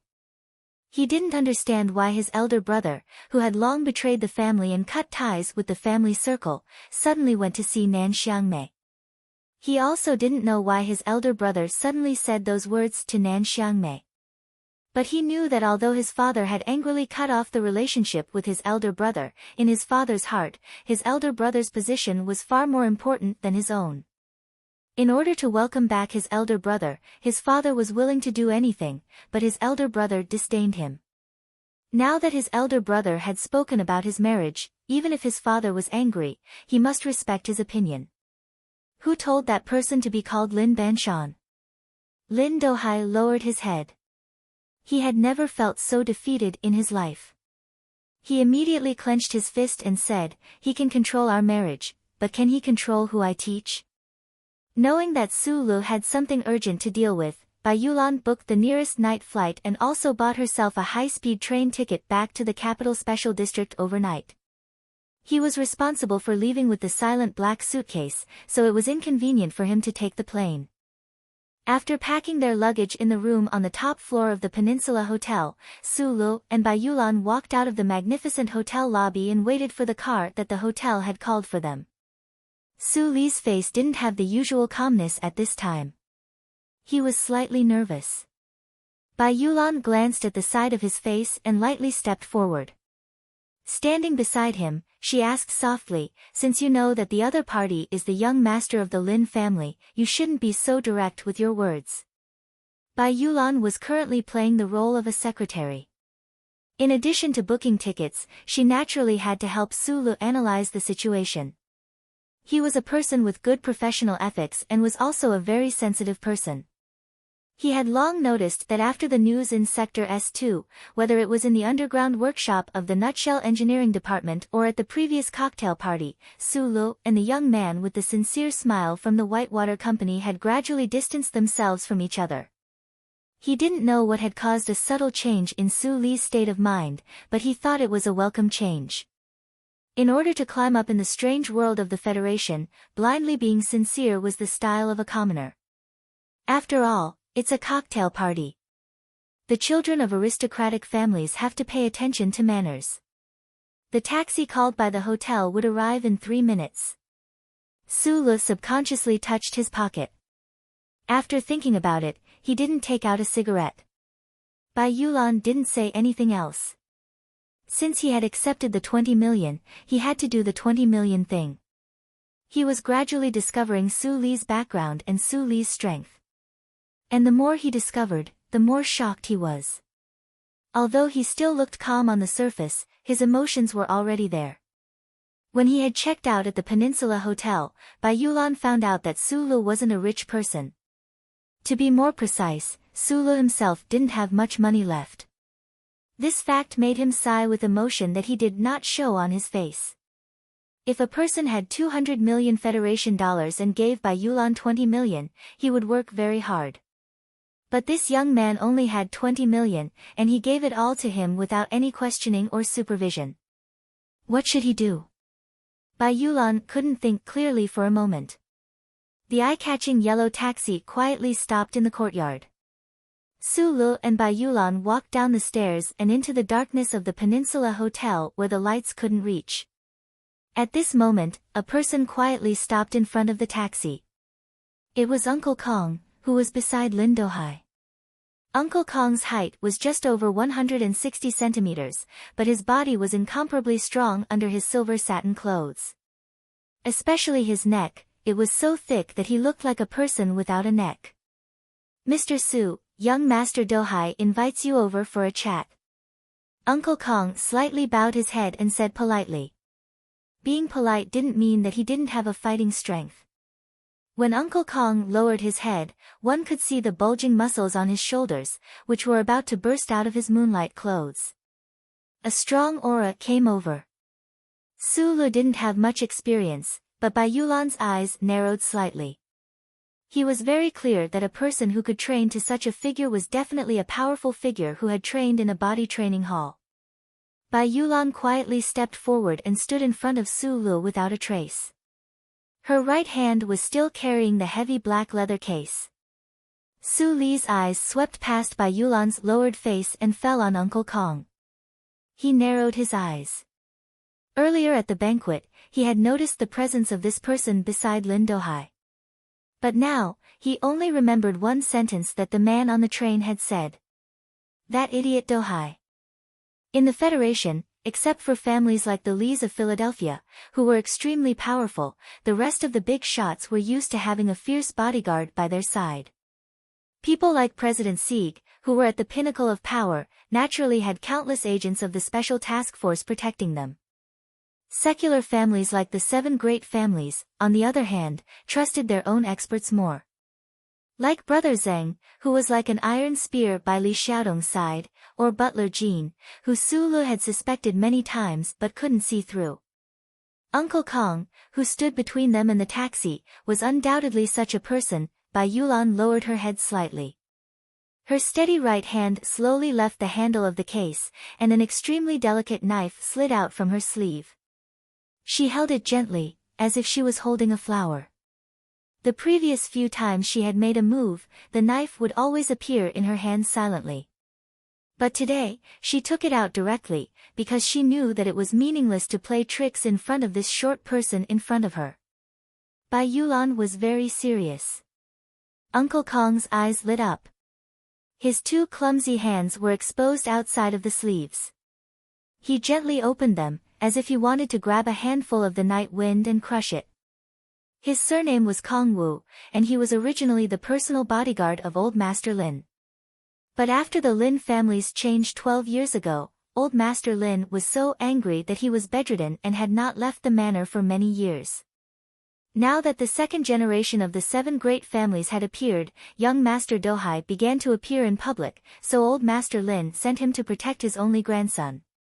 In Uncle Kong's opinion, young Master Dohai had no merits compared to the other young people in the other families who were as cunning as ghosts.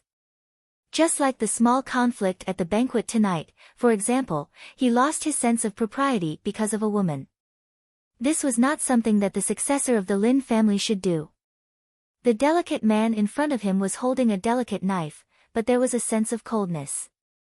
Uncle Kong knew that this delicate man was not simple, and should be an expert from the military.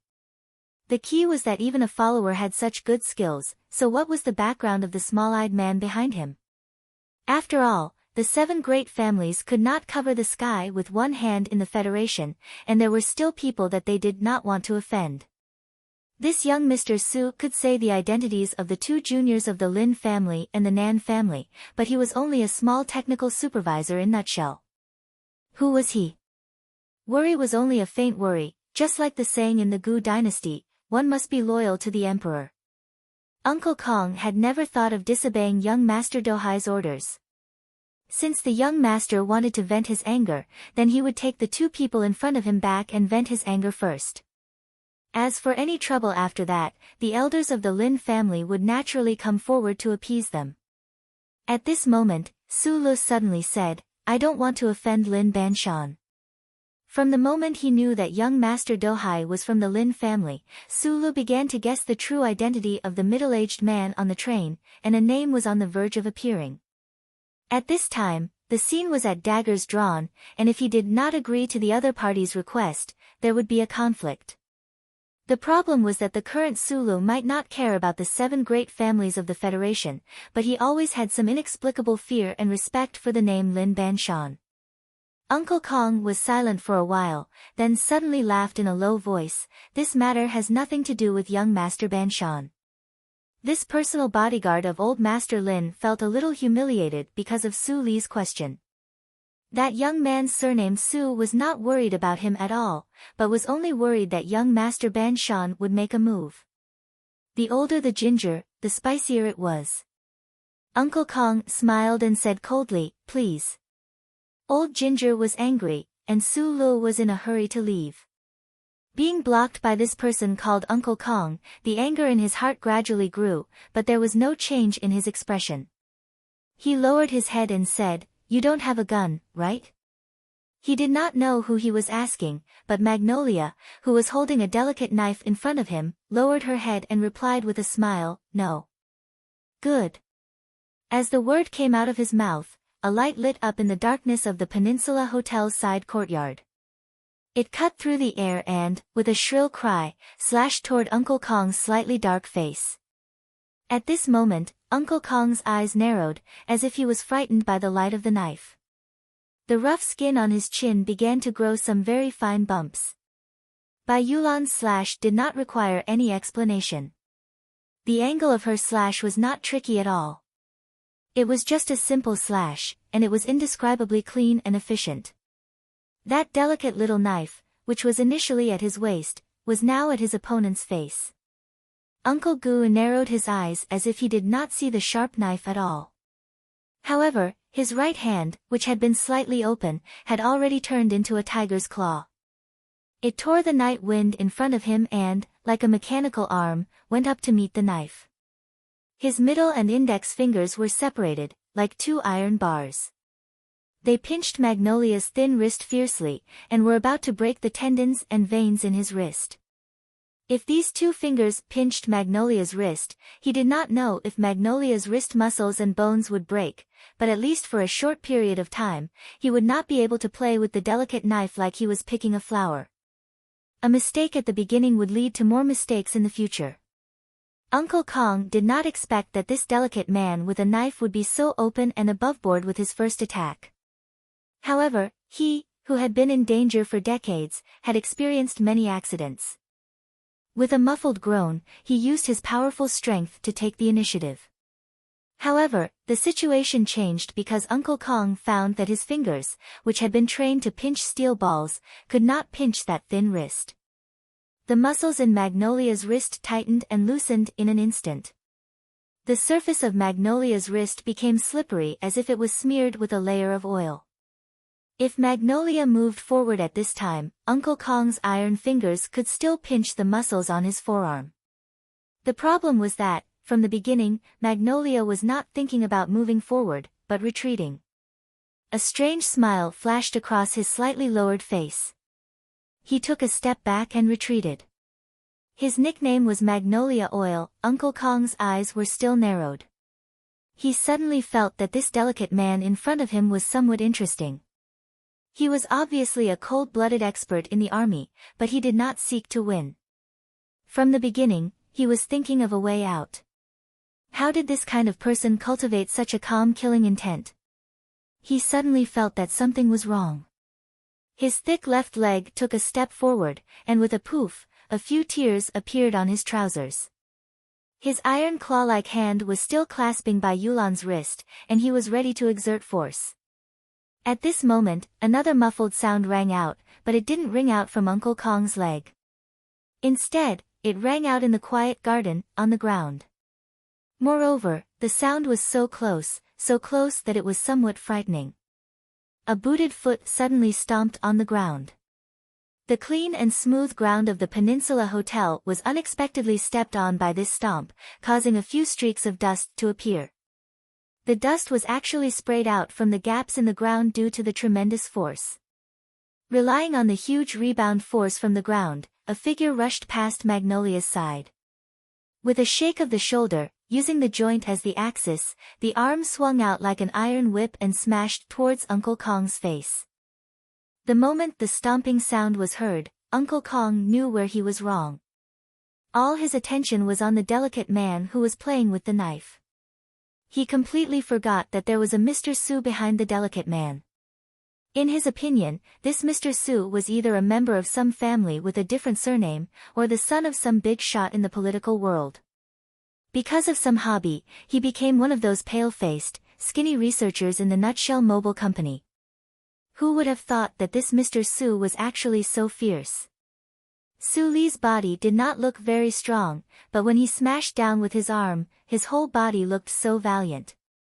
The young man was in a hurry to leave, to see the most beautiful new life in the world, but his path was blocked by someone.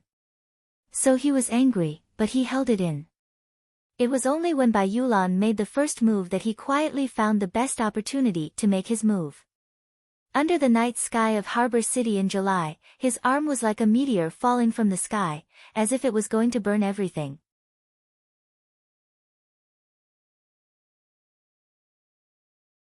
Chapter 220.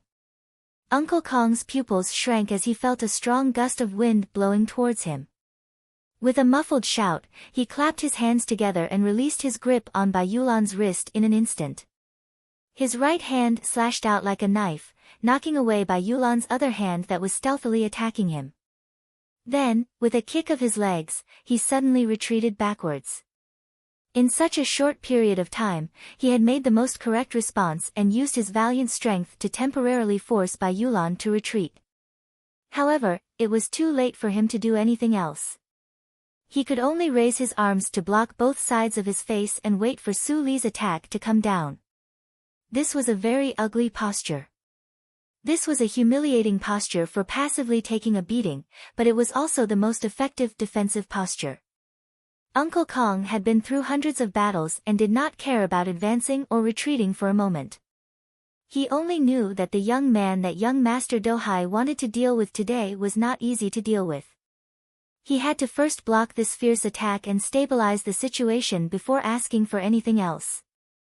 Su Li's right arm landed heavily on Uncle Kong's arm, which was placed vertically on his cheek, making a heavy muffled sound. In close combat, the human body always had its limits. There was a certain posture that could not be broken in an instant no matter what technique one used. For example, Uncle Kong's body was slightly bent over and his arms were wrapped around his head. At this time, his body was short and stout. Now that he was bent over and hugging his head, he looked more like an iron weight. However, his defense was watertight, and none of his vital points were exposed. However, when Su Li's arm landed heavily on his right arm, a huge force came crashing down on him. His thick arm, which had been hammered for many years, was unable to block this blow and was directly forced to his forehead by that huge force. In hand-to-hand close combat, in the face of absolute power, skill had no use. Previously, Uncle Kong crossed his arms in front of his face, relying on his own terrifying strength. However, when his arms touched, he found that the strength he was most proud of and confident in was not worth mentioning in front of this ordinary-looking young man. Su Li's attack was like the sound of a morning bell. The left side of Uncle Kong's face was numb and painful, and there was a buzzing sound in his head. However, his thick and strong legs were still firmly rooted to the ground and did not move an inch. All of his strength had sunk to the lower half of his body, but in the next moment, Su Lu also raised his left leg.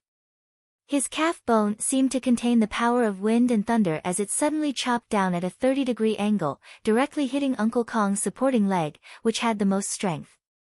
With a cracking sound, Uncle Kong's leg, which was rooted to the ground and did not move an inch, let out a mournful sound of bones breaking. The 10 stances that Uncle Feng Yu had taught him had long been integrated into Su Li's blood vessels. He could use those intricate, dangerous, and heroic body movement techniques at any time, anywhere. However, he didn't do so tonight. Firstly, he was anxious, and secondly, he knew that this short, stout, middle-aged man was an extremely powerful character. Using those body movement techniques wouldn't necessarily be able to knock him down immediately. If he allowed his opponent to temporarily withdraw from the battle, he would waste the trap that Bai Yulan's dagger had lured out, and there would be even more trouble later on. Therefore, when he made a move, he would strike without hesitation. Just like that night in the forest garden, when Madman Li, dressed in a military uniform and with a childish face, attacked fiercely and unreasonably. Then, he kicked out with his leg, just like that year on the ancient bell, when the chubby captain with a harmless smile on his face suddenly focused and attacked with wind and thunder. Su Lu was a person who liked to ponder. Whether it was in terms of mechanics or fighting, he would always learn from excellent people and analyze them afterwards. That was why he could remember the postures and angles of Captain Tian's kick so clearly. And what was very strange was that whether it was Madman Li's terrifying attack or Fatty Tian's long leg, they seemed to be related to the 10 postures that he had learned since childhood. It was very easy to learn and it was very effective. Tonight, he chose the fighting style of the 2 strongest people he had ever met in his life. He attacked horizontally and directly, and at a 30-degree angle, he did not give his opponent any chance to retreat. He used one arm to disturb his opponent's mind, and one leg to break his opponent's leg. After the crisp sound of the leg breaking, Uncle Kong fell down like a falling iron tower. He sat on the smooth ground of the side courtyard, and there was no trace of the spirit of a master. At this moment, the personal bodyguard of old Master Lin stared at Su Lu, who was not far in front of him, in disbelief. His face was pale, and he seemed to have thought of something. He had completely forgotten the pain of his broken leg. If Uncle Kong had not concentrated his strength on his lower body to resist Su Li's horizontal attack, then when Su Li's leg came, he might have been kicked away like a kite under the night sky in July, but he would not have suffered such a serious injury. It could only be said that Su Li's move, which had been accumulating power for a long time, was extremely powerful and ingenious. Your surname is Li, not Su. Uncle Kong's pupils shrank, and his face was pale. He stared at Su Li's plain face and suddenly said in a trembling voice. His expression at this time was like he had thought of a particularly terrible story from a long time ago. Your surname is Li. You are from the Li family. Listening to Uncle Kong's mournful voice, Su Lu was startled. He immediately thought of the relationship between Uncle Kong and the Lis of Philadelphia. However, his trembling power had long been hidden under his skin, so he was not afraid of others guessing something from this aspect. But why did the master in front of him have such a strange expression at this time? Could it be that the Lis of Philadelphia had such a terrifying position in the hearts of these people? Sorry. Su Lu nodded to Uncle Kong on the ground and then looked at Bai Yulan, who had lowered her head behind him. He said a few words and then turned to leave. The yellow taxi from before had already been scared away by the fight. He wanted to go to the airport, so he had to hurry and stop a taxi. As for the things behind him, he did not need to worry anymore. The most powerful person Lin Dohai brought had lost his combat ability. As long as there was no gun, he believed that Bai Yulan would not be in any danger in this city. After he left, the side hall of the Peninsula Hotel returned to silence. This extremely dangerous conflict happened so quickly that the well-trained security guards in the hotel didn't even have time to react. Bai Yulan raised her head, a strange expression flashed across her calm face. She walked to Uncle Kong's side and squatted down. At this time, Uncle Kong was still a little absent-minded and repeated, his surname is definitely Li. At the moment of the fight, Bai Yulan knew that the middle-aged man with a broken leg in front of her was a very fierce person. However, at this time, he seemed to have been beaten silly by Su Lu. She could not help but be a little stunned. The previous tacit understanding was an opportunity created by this delicate man, but at the beginning, he definitely did not expect that Su Lu could actually succeed in one hit and show such a fierce combat ability. He could not help but sigh in his heart.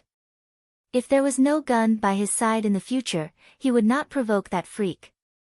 Senior, do you need to inform the hospital? Bai Yulan asked softly. The delicate knife was still between her fingers, ready to be used at any time. Uncle Kong calmed down, was silent for a long time, and shook his head. Bai Yulan slowly stood up, dragged the heavy black box, and walked out of the hotel. Before leaving, she whispered softly, Su Li's surname is Li, and he has nothing to do with Philadelphia.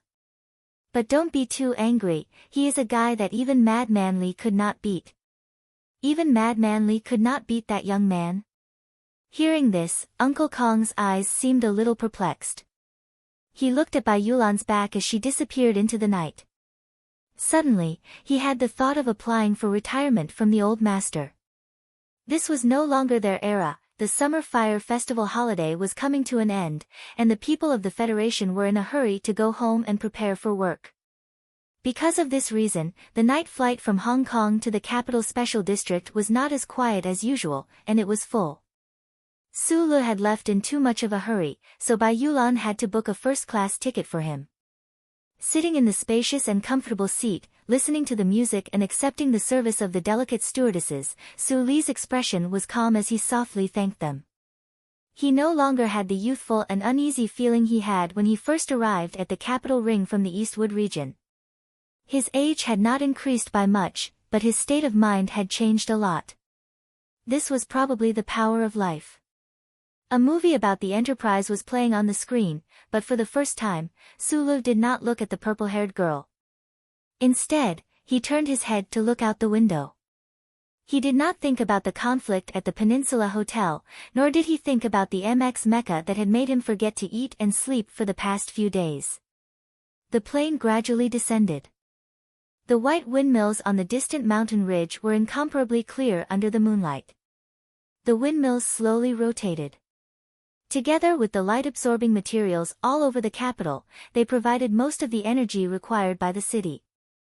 However, at this time, from Su Li's point of view, these rows of windmills were like incessantly fanning the wind, fanning the plane he was on toward its destination. This was a very cute and childish imagination, proving that Su Lu was in a very good mood tonight. He left the airport, used the little cash he had to rent a taxi, and drove directly to the Army General Hospital. Then, he saw Major Zhou in the corridor, and this good mood was slightly interrupted. "I called you countless times 2 days ago, but I couldn't get through. What are you doing?" Zhou Yu looked coldly at the sweaty Su Lu, and his tone was not polite at all. Unlike in front of the Linhai nightclub or the tea house, Major Zhou's words were more direct and matter-of-fact. Su Lu was stunned. For the past 2 days, he had been busy in the Nutshell's underground backup storage room. His mobile phone signal had been blocked, so naturally, he could not receive the phone call from the capital. If it had been in the past, perhaps he would have felt displeased in the face of Zhou Yu's tone. However, at this time and place, this officer was using the tone of a brother-in-law lecturing his brother-in-law to lecture him. He could not express any opinion. Walking into the ward and seeing the slightly haggard girl on the snow-white bed, Su Lu subconsciously softened his footsteps. The lights in the ward were not turned on. Zhou Yu was staring blankly out the window. In the dark blue night sky, there were occasional streaks of light that flashed like flowing flames. Su Lu walked to her bedside and lowered his body to look at the sleeping newborn. Endless tenderness grew in his heart. After a long time, he asked nervously, "What's his name?" "It's a boy. His name is Lu Hua." Zhou Yu turned her head and looked at him quietly.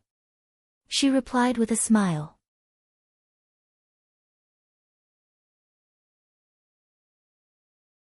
Chapter 221.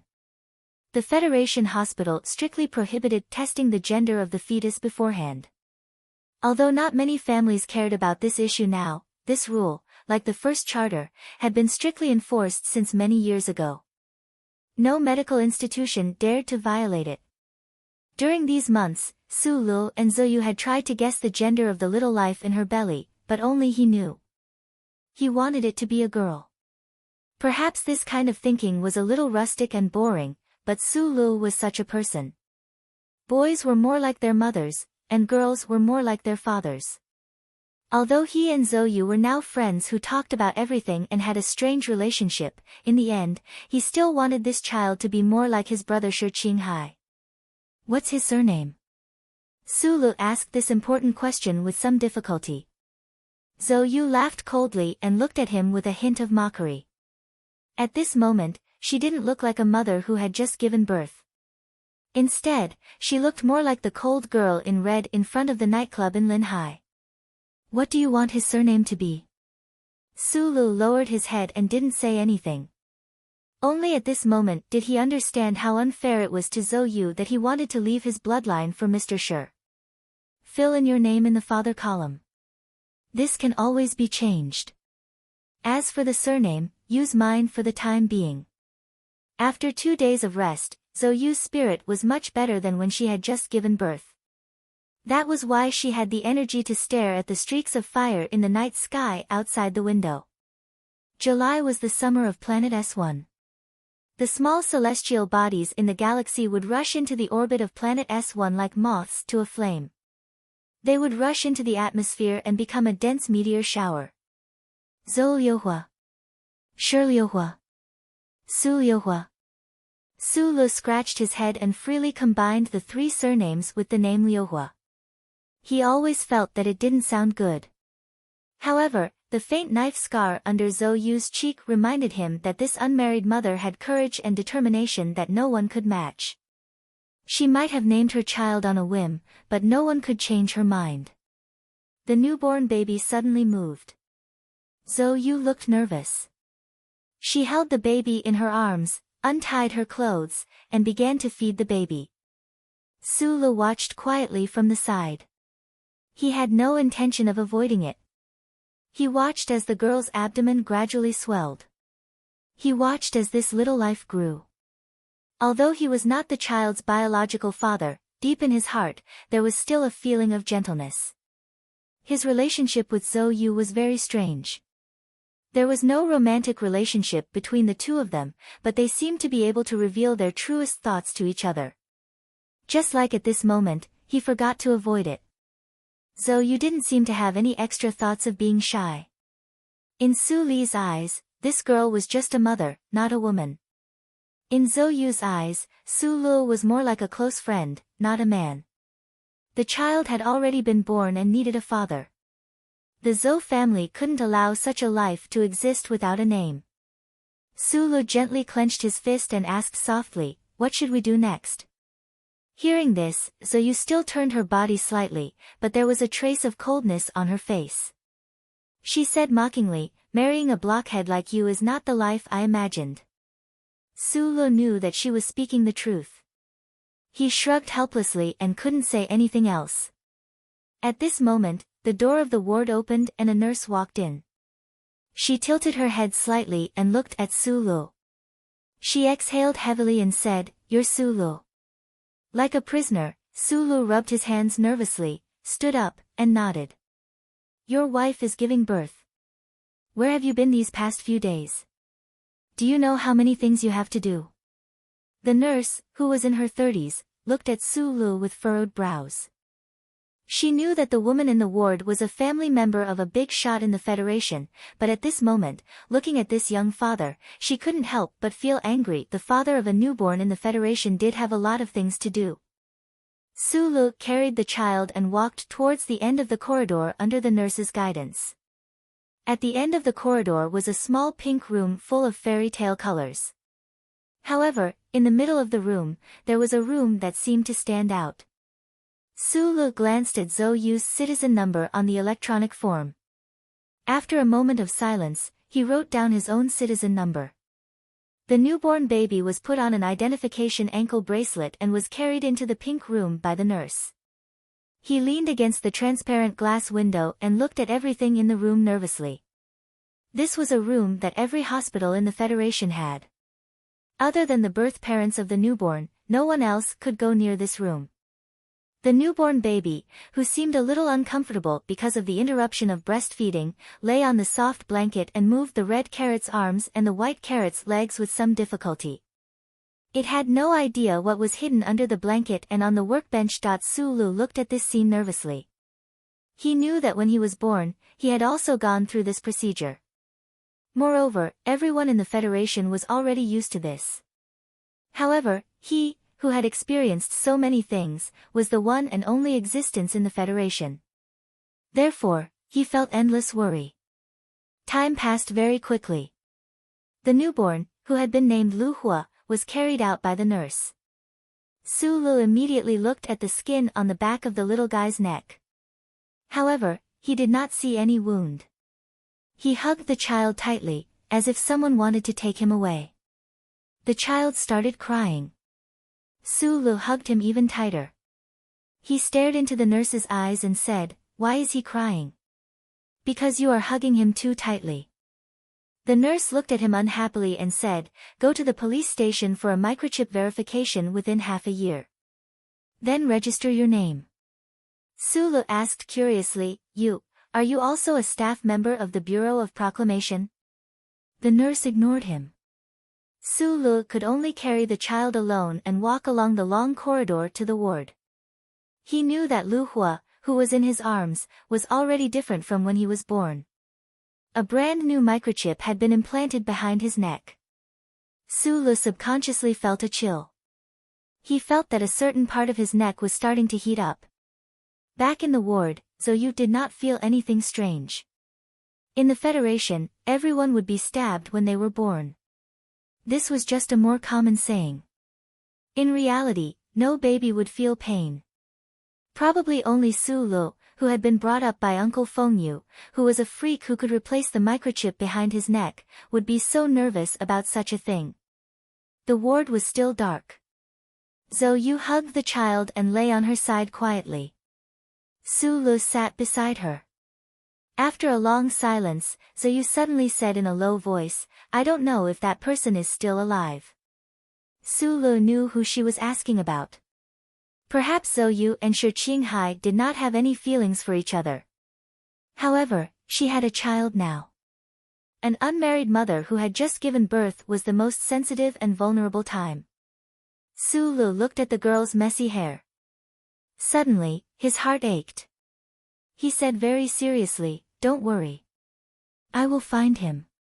Trust me." July's Luhua, a blind date. Zhou Yu looked at the Luhua outside the window. It was not for the man she had met in the Golden Wind, nor was it for Su Lu, nor was it for Tai Ziyuan. She did not know why, but she suddenly felt like crying.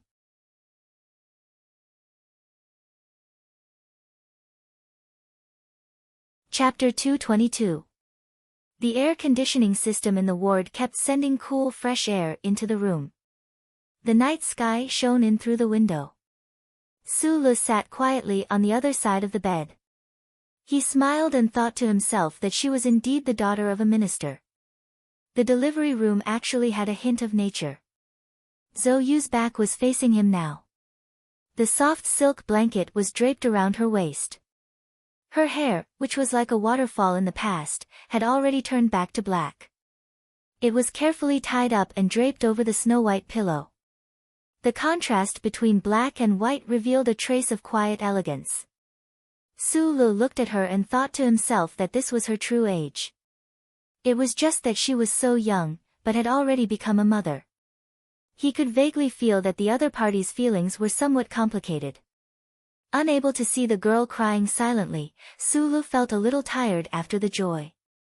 He curled up in the chair and carefully placed his feet by the metal railings under the bed. His fingers slowly and subconsciously touched the back of his neck. Previously, when he had carried Lu Hua to that room, he had been a little nervous. Even now, he still felt that it was a little strange. 2 years ago, in the forest in the suburbs of Heshi region, under the invasion of the heavy rain, he had replaced the chip at the back of his neck. That kind of heart-wrenching pain was still a little frightening when he thought about it now. Why was Lu Hua still able to sleep so soundly just now? Could it be that it was just a problem with the device? Thinking about these things, Su Lu felt as if there was a piece of lead hanging on his upper eyelids, slowly lowering them. At this moment, he heard Zhou Yu, whose back was facing him, suddenly say lightly, "In the past, I was a little willful towards you. Actually, you and I both know very well that you had nothing to do with this matter at all. But you really helped me a lot." Her white jade-like face was stained with blood. Zhou Yu's attitude of giving birth to a child out of wedlock at all costs was the fundamental reason why she was able to keep the child in her womb. But at the beginning, if she had not met Su Lu, and if Su Lu had silently and embarrassedly taken up the blame that was painted black, the pressure on her family would have been much greater. She might even have given up on this little life at an early stage. "I was thinking that I've always owed you a thank you." Zhou Yu quietly leaned against the pillow and stared at the newborn in her arms without blinking, as if she was afraid that if she closed her eyes, the child would disappear. After a moment of silence, she said, "Don't say that Shi Qinghai is the one who should thank you. This child has nothing to do with him. I've almost forgotten what he looks like. Don't always mention him and make me upset." Su Lu slowly opened his eyes and looked at the girl's back. After a moment of silence, he smiled. "What were you doing 2 days ago? Why couldn't I get through to you?" Major Zhou Yu had asked the same question earlier in the corridor, but he had used a questioning tone. Zhou Yu knew that this matter had nothing to do with Su Lu, so she just asked casually. "I made a trip to Hong Kong. The Nutshell Engineering Department was looking for me." Su Lu had told Zhou Yu about the Federation's new mecha after Professor Shin's death. He had even chosen this method under this girl's suggestion. Now that the situation had developed to another stage, Su Lu really needed Zhou Yu's political sensitivity. However, thinking that she had just given birth, he resisted the urge to ask. The child had come to this world a few days earlier than expected. The birth was smooth, and both mother and child were safe. From the moment Zhou Yu's labor pains started, she thought of the young man who always gave her the feeling of trustworthiness. At that moment, she did not even trust her family. The first thing she thought of was Su Lu. This kind of trust and reliance was probably built up during her most helpless moments. She knew Su Li's personality, so when the call did not go through, she knew very well that something very important must have happened to Su Lu. Right now, hearing Su Lu mention the Nutshell Engineering Department, she vaguely guessed something. However, even though she was not sleepy at the moment, she was still a little tired, so she decided to discuss this matter later. Sometimes, I really feel like you're a good guy. Zhou Yu curled her body slightly, her back facing him, and said sarcastically, no woman would like this kind of personality. Having lived together in the apartment for so many days, Su Lu had long gotten used to Zhou Yu's sharp and merciless tone. Hearing these words, he was somewhat unnaturally reminded of the girl he had met in Hong Kong, Nan Xiangmei. That beautiful and quiet girl seemed to have some feelings for him. He scratched his head awkwardly. He felt that this thought of his was a little unbelievable, and laughed self-deprecatingly. There's actually a sense of pride in your laughter. Zhou Yu gently stroked the newborn's soft head, turned around curiously, and said with a frown, looks like your personality has changed a lot. What happened? The delicate secretary Bai had also keenly noticed this before. Unknowingly, Su Li's personality had indeed changed a lot compared to when he first came to the capital ring, but what really made him take off his mask and become more and more like an orphan of Donglin were a few things that had happened recently. In the past, he was most afraid of the omnipotent Federal Central Computer of the Bureau of Proclamation, but now, that great existence seemed to have already invaded his brain, and did not ask the Federation government to arrest him. On one hand, it could be that the charter still did not recognize his original identity, and on the other hand, it could be that the other side had some kind of goodwill towards him. Su Lu would think about these fairy tale-like benefits, but he also knew that he was already a dead horse. If that was the case, why should he worry? Then there was the terrorist attack at the concert, the MX Mecca in the engineering department, and that extremely arrogant back view of Lin Banshan on the train, which instead made him seem incomparably open-minded, and as quiet as the sky. These few things made Su Lu shed his great fear, strengthened his resolve, increased his confidence, and found the emotion of appreciation. After all, he was just a young man who had just turned 20. Perhaps he would always be that youth on the inside, but on the outside, he would gradually become more mature, more confident, and gradually show a kind of delightful frivolity at the right time. At this moment, Su Li's cell phone in his clothes suddenly rang. It was an email, and the sender was extremely unfamiliar. He subconsciously pressed the check button, but what greeted him was a line of lyrics about the song, 27 Glasses of Wine. He abruptly stood up, his gaze moving from the phone to Zhou Yu's face, and quickly left the ward. Zhou Yu was slightly startled. She thought that he had some urgent matter and didn't want to disturb her rest, so she didn't pay him any mind. It was only a few steps to the door of the ward, and in the time it took to walk, Su Lu had already used his fastest speed to reply a few words. He was worried that the other party would be like in the past, discarding a number in a few seconds and then never being able to find him again. His reply was very simple, but he believed that he would definitely be able to contact the other party again. Zhou Yu gave birth to a son for you. Standing in the dim light outside the ward, the cell phone in his hand never rang again. Su Lu knew that the rascal prince must have disappeared into the sea of people in the Federation again. He couldn't help but feel a faint sense of loss. When he thought of Zhou Yu and the newborn in the ward, he felt even more resentment towards the other party, but he immediately understood that this resentment was completely unreasonable. As long as the Bureau of Proclamation didn't actively track down Shi Qinghai, no one would be able to find him. The handsome man who always made him extremely dirty had graduated from the first military academy with the highest score, and had undergone dual professional training from both the anti-government army and the Federation Investigation Bureau. This kind of person could always become a shadow if he wanted to, and could only be vaguely felt, but could never be found. Why did Shi Qinghai contact him at this time of all times? Su Lu just thought of this question. He lowered his head to look at the screen, but there was nothing special in the email, just a few lyrics and a small attachment. Su Lu stared at the attachment, knowing that this was the problem. However, the workstation that could completely block wireless signals was still in Hong Kong, so he was very careful not to download the attachment to his phone. Walking back to the ward, he stared blankly at Zhou Yu's closed eyes. Looking at the girl's slightly chubby, pale, and haggard face, he didn't know if he should tell her that the child's father had appeared again. S1 was a port city in the southernmost part of South Kazhou. Due to its proximity to the equator, the summer nights here were hotter than those in the capital or port cities. Fortunately, this small town had a sea breeze all year round, and there were no rows of tall buildings that concealed the heat. Therefore, the night in this small town had a faint trace of sweet coolness that penetrated the heart and lungs. Shi Qinghai was wearing a very large floral shirt and a pair of beach shorts. He sat on top of the fishing boat, soaking his bare feet in the cool sea water. He was smoking while squinting his eyes at the faint lights in the distance. He influenced Su Lu to smoke, drink, and listen to ancient songs. Su Lu also influenced him in some aspects.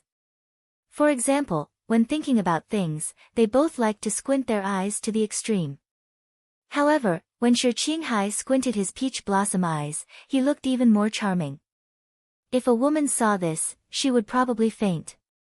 Only 2 buttons of his shirt were buttoned, revealing Shi Qinghai's bronze chest. Life by the sea was very peaceful and clean. Therefore, he was cleaned up by the sea breeze and the sea rain. He looked even more refreshing and charming than when he was in Linhai. There was no fire on the fishing boat. Shi Qinghai found this semi-abandoned place in the HTD Bureau's files. He had been there for 2 days and 2 nights. The Federation strictly prohibited the killing of wild animals, but it didn't seem to have much compassion for the fish in the water. Shi Qinghai used to use a mocking tone to criticize the profession of his teacher. He also wondered if one of the members of the 5-person team was too fond of eating fish. Thinking of the chubby and cute teacher who jumped off the building, Shi Qinghai frowned slightly. He blew a puff of smoke. The ashes of the cigarette fluttered in front of his eyes and slowly fell into the dark abyss-like sea. The cigarette butt between his lips lit up a little. With a soft sound, he threw a metal mobile phone into the sea. After doing all this, he still didn't get up. Like a child, he happily soaked his feet in the sea with an innocent smile on his face. After a long time, the cigarette between his lips burned to the end. Shi Qinghai put it out with 2 fingers, took it down, and carefully put it in the backpack beside him. When it came to details, as a professional, he would never be careless. The mobile phone that he bought on the street couldn't find any clues, but the saliva left on the cigarette butt could be found. Even if he threw it into the sea, it still wasn't safe. He stood up from the fishing boat, but his movements were slightly uncoordinated. He looked down at the wound on his left leg that was gradually healing. He secretly prayed that the blood from a few days ago had been cleaned up. Limping into the quiet cabin on the fishing boat, Shi Qinghai moved a chair and sat down. Under his feet, a man was lying on the ground. There were no fatal wounds on the man's body, but his clothes were badly damaged. A towel, which was almost unrecognizable, covered the man's face.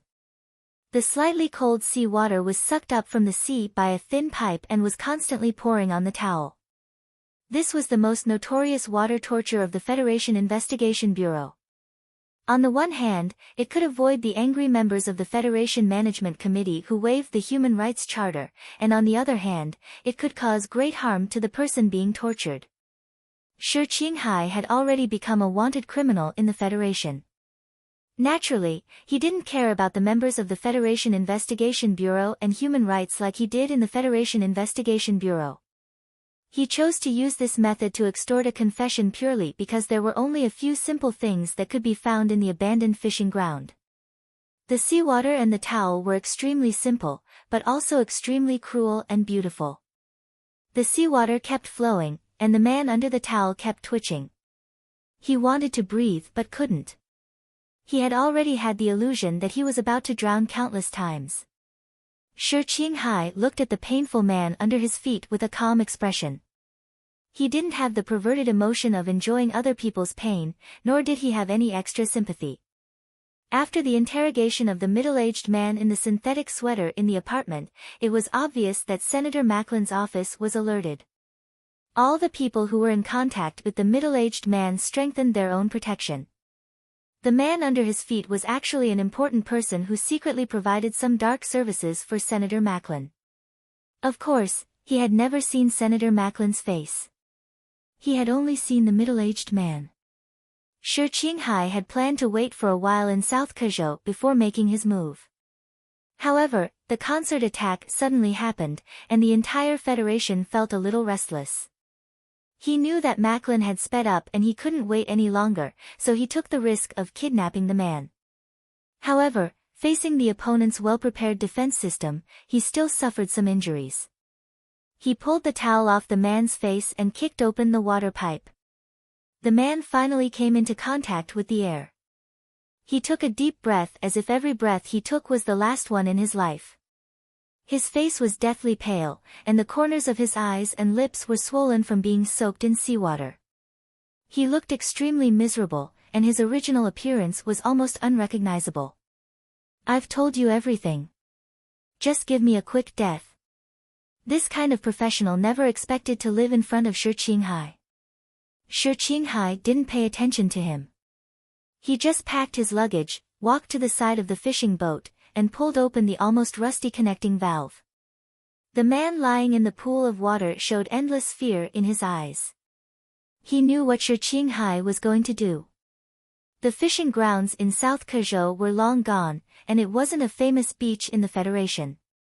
In this vast sea, there were basically very few ships passing by. The fishing boat floated on the sea for how many days? How many days did he have to live, thirst, and starve before he died? "You're a demon." The man broke down and cursed loudly in an unpleasant voice.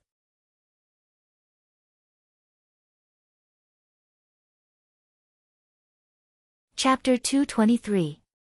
The wet towel was still in Shi Qinghai's hand. Seeing the man open his mouth and ready to curse in despair, Shi Qinghai directly stuffed the towel into his mouth. He stuffed the towel too hard, and the corner of the man's mouth was broken. Blood flowed out from the corner of his mouth, which was soaked into white meat. Following the direction of the waves, the fishing boat began to move without the traction of the connecting valve. Shi Qinghai no longer paid attention to the struggling man who was tied to the fishing boat. He tightened his travel backpack and walked out of the cabin. He jumped lightly and landed on another fishing boat, but his left leg slightly paused. He turned around and looked at the fishing boat in front of him slowly drifting away on the Black Sea. Hearing the vague sounds and struggling sounds, he shrugged, raised his hand, and waved goodbye to that guy. The two operations had forced out some useful information. Although there was no way to directly testify against Macklin, Shi Qinghai knew that he had done what he could. He copied the information he obtained into 3 attachments and sent them to 3 people. An email was sent to the Capital Special District Daily News, which was famous for its liberal style in the Federation. An email was sent to the Capital District Prosecutor's Office. The last one was sent to Sulu. 2 important subordinates who had been hiding in the dark disappeared one after another. Senator Macklin's office would definitely attract a considerable amount of attention. Although it was pleasurable, it would be difficult to repeat the same action that he had done a few months ago to cut off a piece of Macklin's flesh. Shi Qinghai knew that the fishing boat that was gradually moving away should be his last action. He narrowed his eyes. He had done what he needed to do. Now it was time to see the reaction of the Federation government and the big shots. Jumping from one fishing boat to another, he walked in the direction of the land. He gently hummed a tune, forgetting about the injury on his leg. He was in a very good mood. The travel backpack on his back was swinging. Together with the flowery shirt, beach pants, and the pair of sneakers that were stained with seawater, he looked like a backpacker who was greedy for the sea at night. He was a tourist, an avenger walking in the night. Tens of billions of people in the Federation were moved by Medellin and trusted that person. There were people in the Federation who supported Medellin. There were also people in the 7 great families who cooperated with him. The people of the 4 states around the mountains loved him madly. Compared to this politician, he was so small. However, Shi Qinghai insisted because he knew that Su Lu must be doing something as well. Although they didn't know each other's plans, they wouldn't feel lonely as long as they knew that someone was going with them. As his sneakers stepped on the rough sand, Shi Qinghai looked at the wide sea and felt a little powerless. He didn't know if the things he had investigated would be enough to defeat Macklin. After a moment of silence, he took out a brand new mobile phone from his backpack and dialed a number that he had memorized in his mind. "Hello, this is Nelson's dry goods store. How can I help you?" A deep voice came from the other end of the phone. It was already late at night, but that person didn't seem to be surprised or annoyed. Shi Qinghai said into the phone, "I have some professional needs." After a moment of silence, the person on the other end of the phone said cautiously, "Which customer recommended you?" Shi Qinghai said a name. With the 2 intelligence networks of the Federation Investigation Bureau and the anti-government army, he had obtained a lot of useful information before he became a wanted criminal, such as the black gun dealer called Nelson's Dry Goods Center. Shi Qinghai stood under the sea cliff with his backpack and said, "I want a gun, a big gun." After working for 2 days and 3 nights in Harbor City without sleep, Su Lu slept soundly beside Zhou Yu's bed. After the fight with the bodyguard of the Lin family, he had to travel thousands of miles overnight. After all, he was not an Iron Man after all. Waking up in the morning light, he stretched his sore body. He didn't want to disturb the mother and son sleeping soundly on the bed, so he quietly walked out of the ward. However, he saw 2 orderlies with solemn expressions guarding outside. Su Li's sharp eyes fell on the pistols on the waists of the 2 soldiers. His heart slightly moved. Only with a gun could one have power. The bigger the gun, the more power one had. In the past 2 years, Su Lu had seen a lot of arrogant people in the Federation, especially the 2nd generation of the 7 families. They flashed in front of him like a slide show and then disappeared. These children of aristocratic families would often have powerful bodyguards by their side, such as Brother Zheng and Uncle Kong. But what left the deepest impression on him was the Zhou siblings at the entrance of the nightclub in Linhai. Zhou family was definitely not as powerful as those real families. At that time, Zhou Yingxing was only the logistics director of the Ministry of National Defense of the Federation.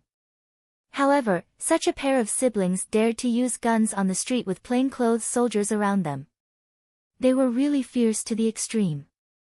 This was probably the real reason why the 7 families still had to abide by certain rules and play a low-key role in front of the public even though they were deeply involved in every corner of society. The army of the Federation was always firmly in the hands of the government. The 2 soldiers guarding the door looked straight ahead as if they didn't see Su Lu go out at all.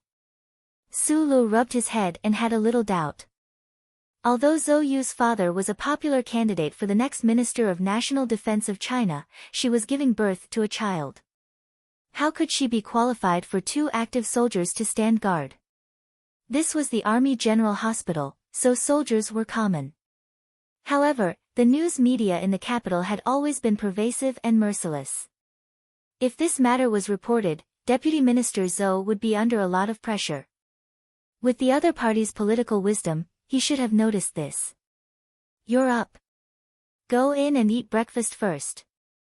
A middle-aged woman walked out from behind the orderly with a portable automatic heating box in her hand.